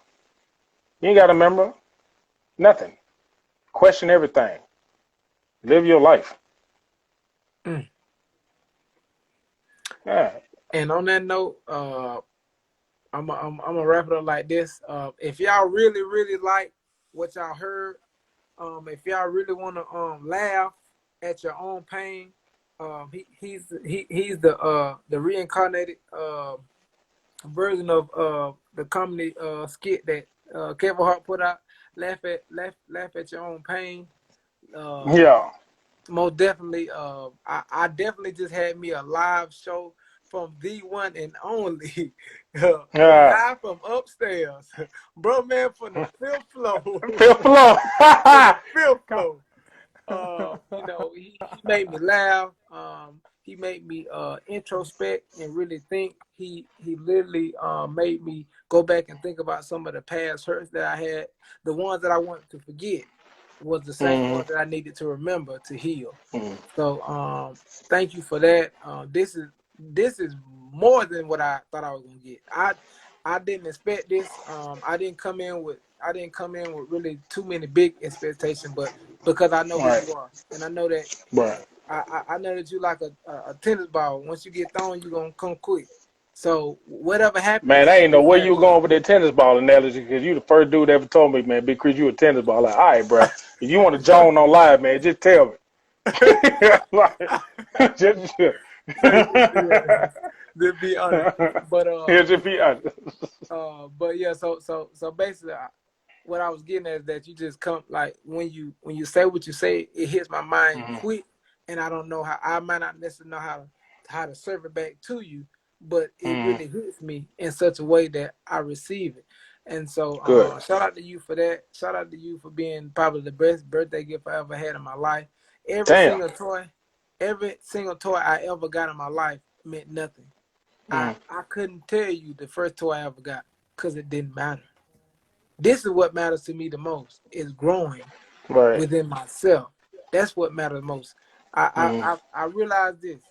There are only two important days in your life. Everyone thinks that it's the day you're born and then the day that you die. You actually cannot die. So the two most important days of your life is the day that you're brought here and then the day you find out why you're here. When you find out why, everything else makes sense. Everything else Straight facts. now is worth going through because you now know why Right. you're here and you know your purpose. So Man, 100%. I agree. 100%. so thank you for that. Thank you for helping me defeat myself, my negative self talk. Because even though I Yeah. healed a whole lot, I still got some more to go. And thank you for that because a lot of times my negative self talk is a cycle, and when I think I beat it, I go right back into it.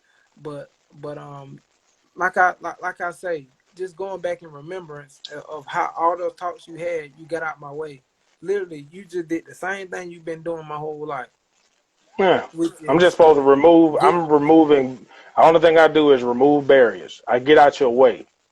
Mm, That's what I do. Everything I said tonight, you already knew. Because if you didn't know it, you wouldn't be able to connect with it. You already knew what I said. mm.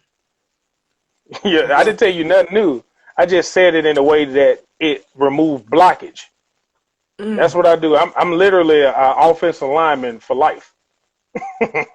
I block for people and I move stuff out of people's way. I mm, remove the defense for my people. mm. I like that. I, For I real.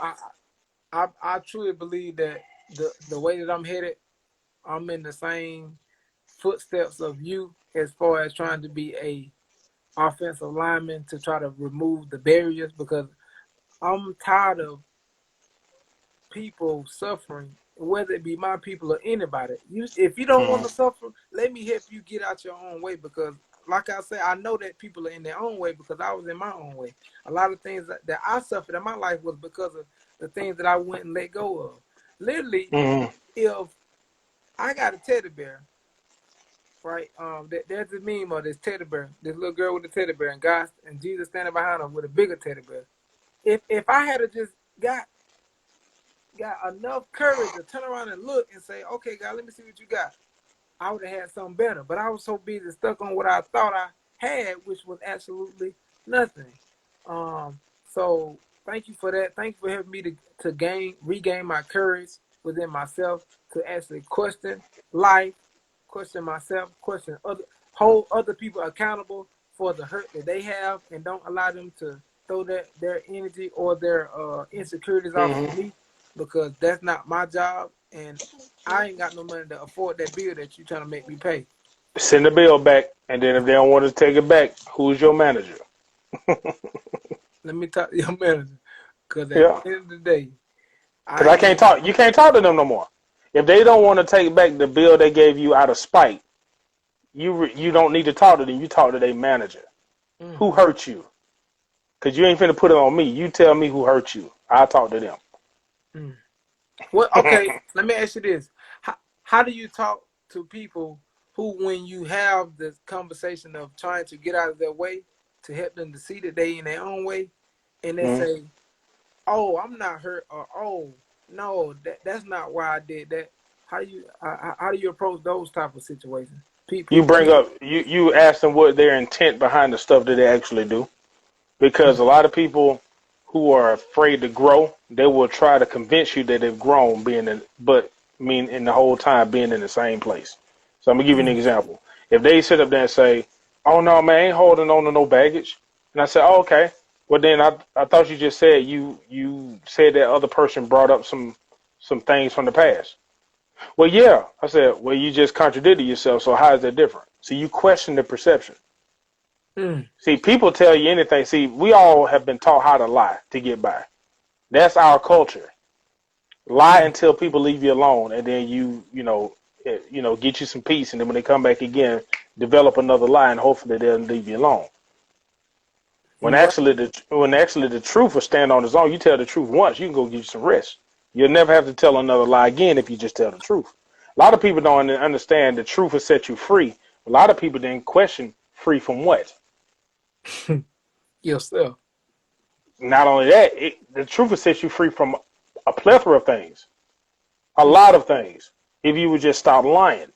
When people mm, stop lying, they get free from a lot of stuff, bro. mm. So we just need to be able to tell, and the only way we understand how many things it'll set us free from, we need to tell the truth in so many different realms of our life. That's when we'll know how many things it'll set us free from. That's good. Yeah. I definitely think that or believe that truth deals with the heart, and a lot of times people who may align with this way of belief with our heart, when our heart ain't right, that's why we don't tell truth. So when you want to get your heart back right, how you Mm-hmm. fix your heart is by beginning to, like, I have never seen anytime me telling the truth ever got me in any real trouble for real. Because Mm. if I did it, knowing the consequence, I knew that that's what was gonna happen. So how dare I go and try to lie to get out of it? Mm-hmm. All I'm Mm-hmm. doing is, and if I get away, what did I do? I made it worse for myself because the next time I do it and try to get away, and I don't get away, it may be a even harsher Mm-hmm. consequence than it was the first time had I just told the truth. You know what? I did take it. Um, uh, I don't like using the word I don't know. Is this dismissive language as well? Um, but what I used to say was, I don't know why I did, but that's just a lie that I'm telling myself. I do know why I did it because I desired it at that moment, and I thought I could take it without having to pay some type of energy form because money is an energy form, some type of energy form for it because someone said that they put a price on it, so therefore I didn't want to pay their price. I just wanted to take it for my own. I So. remember now when some instead of saying you don't know, say at the moment I don't have the words to express myself, but when I get them, I'll let you know. Mm. Every time I think I got a good thing to say, you give me something better. At the moment, I don't got the words to say, but when I get them, I will let you know. That is life changing. What's going on, fam? This is my 30th birthday. This is my gift to myself. Bro, man, from the fourth floor. He just really just did a whole comedy skit and a healing session, all in one. For But sure. the more eye opening part about it was it probably wasn't even his intent to heal, but it was just his intent to try to get out the way that helped you to heal. So Yeah, I just whatever you was using to block yourself from healing.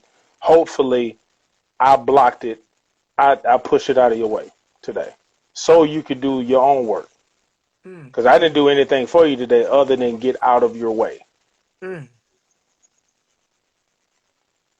So basically, in a nutshell, what I've been told, because I listen when I listen when somebody's speaking, I've literally been trying to help people, but I've been getting in their way in the midst of trying to help them. Um, The best way you help them is to allow them to help themselves. mm, The best way to be a friend is allow somebody else to be a friend to you too.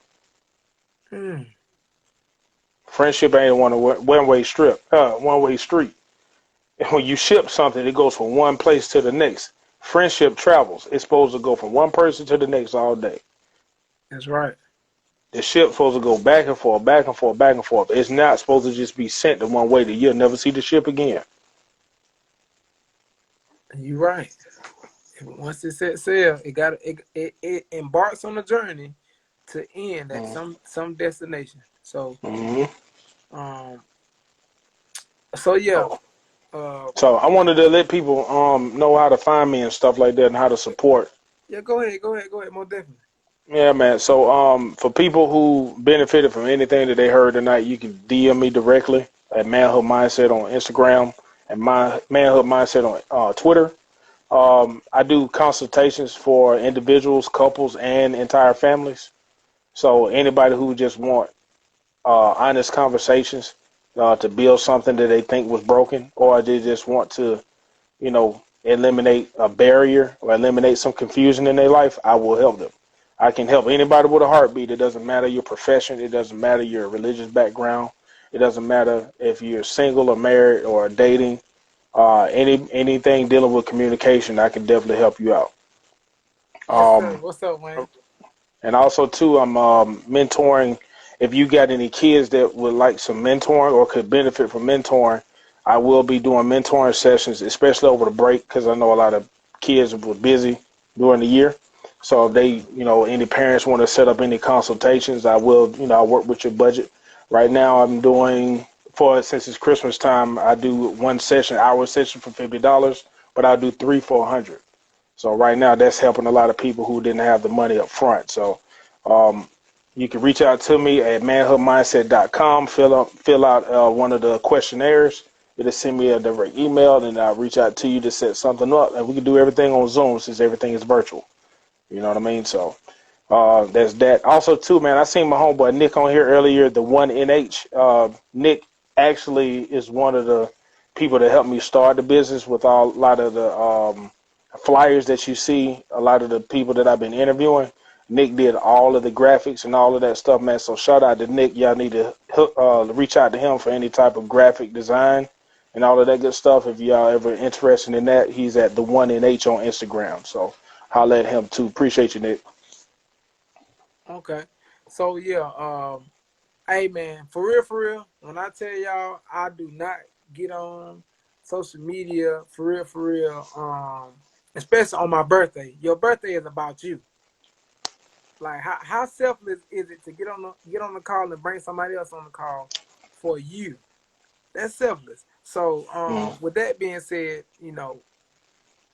I love you, Big Chris, man. Everything you done for me, like I can't even put that into words. If y'all really need some help, if y'all really need to have a conversation, because honestly, what I've learned from from this gift that you gave me is that really I just need to begin to start having more conversation and questions within that conversation to not Hmm. get answers to the questions that I'm asking because the issue I think my issue with my negative self talk, which it's gotten a whole lot better. It was worse. You think this bad, it was worse than this. But Hmm. Hmm. just grateful for you being able to put in perspective some of the stuff that I've done and me being able just to ask you these questions. Hmm.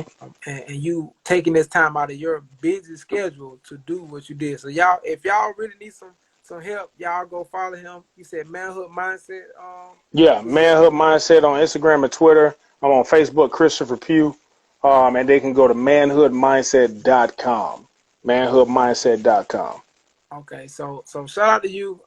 Just to let y'all know, this was a call for me. It had nothing to do with trying to get on him to get y'all to do something. If you do it, you do it. If not, it's okay. But this is literally for me, and if it was for you, it's for you, right? You Facts. decide whether that's for you. I used to be Facts. the person that would make something be for somebody because of the way that I thought. That's Right. wrong thinking. So now that I know how to properly think, I'm going to think the way that I should be thinking so that I can actually help people and not just tell people, "Oh yeah, I can hear you." But then I I browbeat you the whole conversation. I don't even let you talk. Right. So Facts. um, Facts. thank you for that. And And thank you for what you did, man. Thank you for inviting me, bro. People don't have to do that. I'm glad that you decided to do this. I've been needing to do more lives. I've been busy lately, dealing with a lot of personal things and professional things. It's been a year out of this world, man. So this is a good pick me up for me. So I want to thank you for inviting me on mm, here. I really do. This helped me more than you know. So mm, when you allow me to help, you actually help me. So thank you for allowing me to be on here and inviting me. You'd be surprised, man. My grandmother always say this. She says it's always better to be asked up than asked down. So you asking me up to an interview, I really appreciate it. okay, well, it's listen. I'm not gonna allow you to outthink me thanking me. Like I'm not going to like Yeah. you like I No, just understand send that me money. Just send me money. We can compliment each other all day. Just send me I money, know bro. that right. Let everybody know on the line, like this is Christmas time. Cash up. Cash tag MCPUGH. If you want to send me some blessings that could go to a family in need, which I'm a part of. I'm weak. That's why a lot of people don't understand. It goes to a family in need. We all a part of families in need. Shit. Hello. So, so yeah, you cash at me will go to a family in need that I'm a part of. Okay, so with So that being said, let me drop my cash. yeah, do it. Zoe got it. ZOGOTTI. It is my birthday. Listen, if everybody in the world was to send you $1, you would never be broke again in your life. Y'all just send Yeah, me $1. That's all I ask. gotcha. $1. Zogatti, you said ZOGOTTI. TTI. Zoe got Gotcha. it. Zogatti. I'm gonna send One you one today. I'm gonna yeah, send you one some cash dollar. today for the That birthday. ain't gonna break nobody. $1? Mm. Come on, man. 50 It'll break the people send person me who a ain't got a dollar. dollar. I'm blessed. But I got nah, thank y'all for actually getting on. For the people that came on and left, for the people that still here now, thank y'all for actually getting on, spending time with us, actually listening and maybe you grow, maybe you didn't, maybe you'll watch it later, and maybe you'll come back to it later in life after you've been through some things, and then it'll make more sense then. But you. remember this. I've learned something very powerful with this business that I'm a part of. It will Mm-hmm. all make sense. Even if it don't make sense right now, it will all make sense. So with that being said, peace, love, and light. This is the guy, the belief doctor. I do life coaching. So if you do want to sit down and have conversations, I do that as well. You can DM me. I'm willing to help. I'm willing to have a conversation. I'm not finna sit up here and tell folks that I want to help them and then sit here and browbeat them anymore. Let's have a Mm-hmm. conversation. What are you dealing with? That's Let's real. talk about that, right? Because That's that's real. what really matters. So And make sure they share this out too. Tell your audience to make sure when they see it now or when they see it later, if they're listening right now, go ahead and share it. Everybody on their message timeline, just hit share and send it to everybody. They ain't got to look at it, but at least have it in there and just say, what do you send me? Just look at this conversation when you're bored. You know what I mean? And okay, just let it boom. play in the background. Yeah, ask people to So share it. Because I'm going to share it on everything. I'm going to probably upload this to YouTube or something. okay, well I'll make sure I save it. So if something happens where you can't, I'll definitely have it. But yeah, people love instructions. So how about this? ZOGOTTI is my cash app. Send me $1 and then Mm-hmm. share this to make sure that other people can hear it, right? And then after you do that, if you need some help, whether it be me or whether it be my brother from the fourth floor, bro, man, listen, hit him up. He listen. Let me tell you something. There's nothing more. No amount of money can pay for your true happiness. Nothing. Yeah. There Yeah. are people right now literally going to pay people to help them find peace.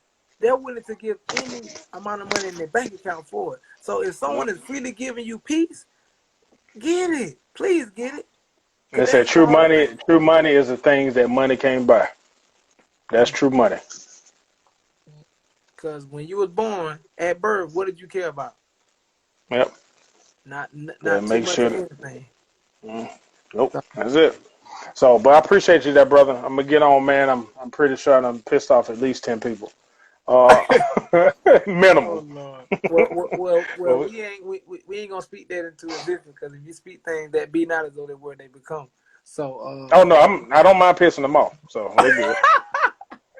say, say it's not my intent, but if it was intended, I guess what? Like my boy Solo, I gotta shout out my brother Solo, love him to death, man. Yeah. We get mad at each other, we get on each other's nerves, but he always say, "Message, get your message." Solo. Because if the Solo shoe is, fit, you better wear it. man. All of y'all personalities got me through that job too, boy. I swear. Man, me, Oh Aaron, man. Solo, Charles. I mean, listen, I can't even. Quay. I mean, Yeah. like you can. All I of don't y'all, want to leave man. nobody out, man. I really don't want to leave Everybody, nobody just say everybody, man. out. All Everybody, of y'all did y'all the thing, whole bro. side game, man, for real. Yeah.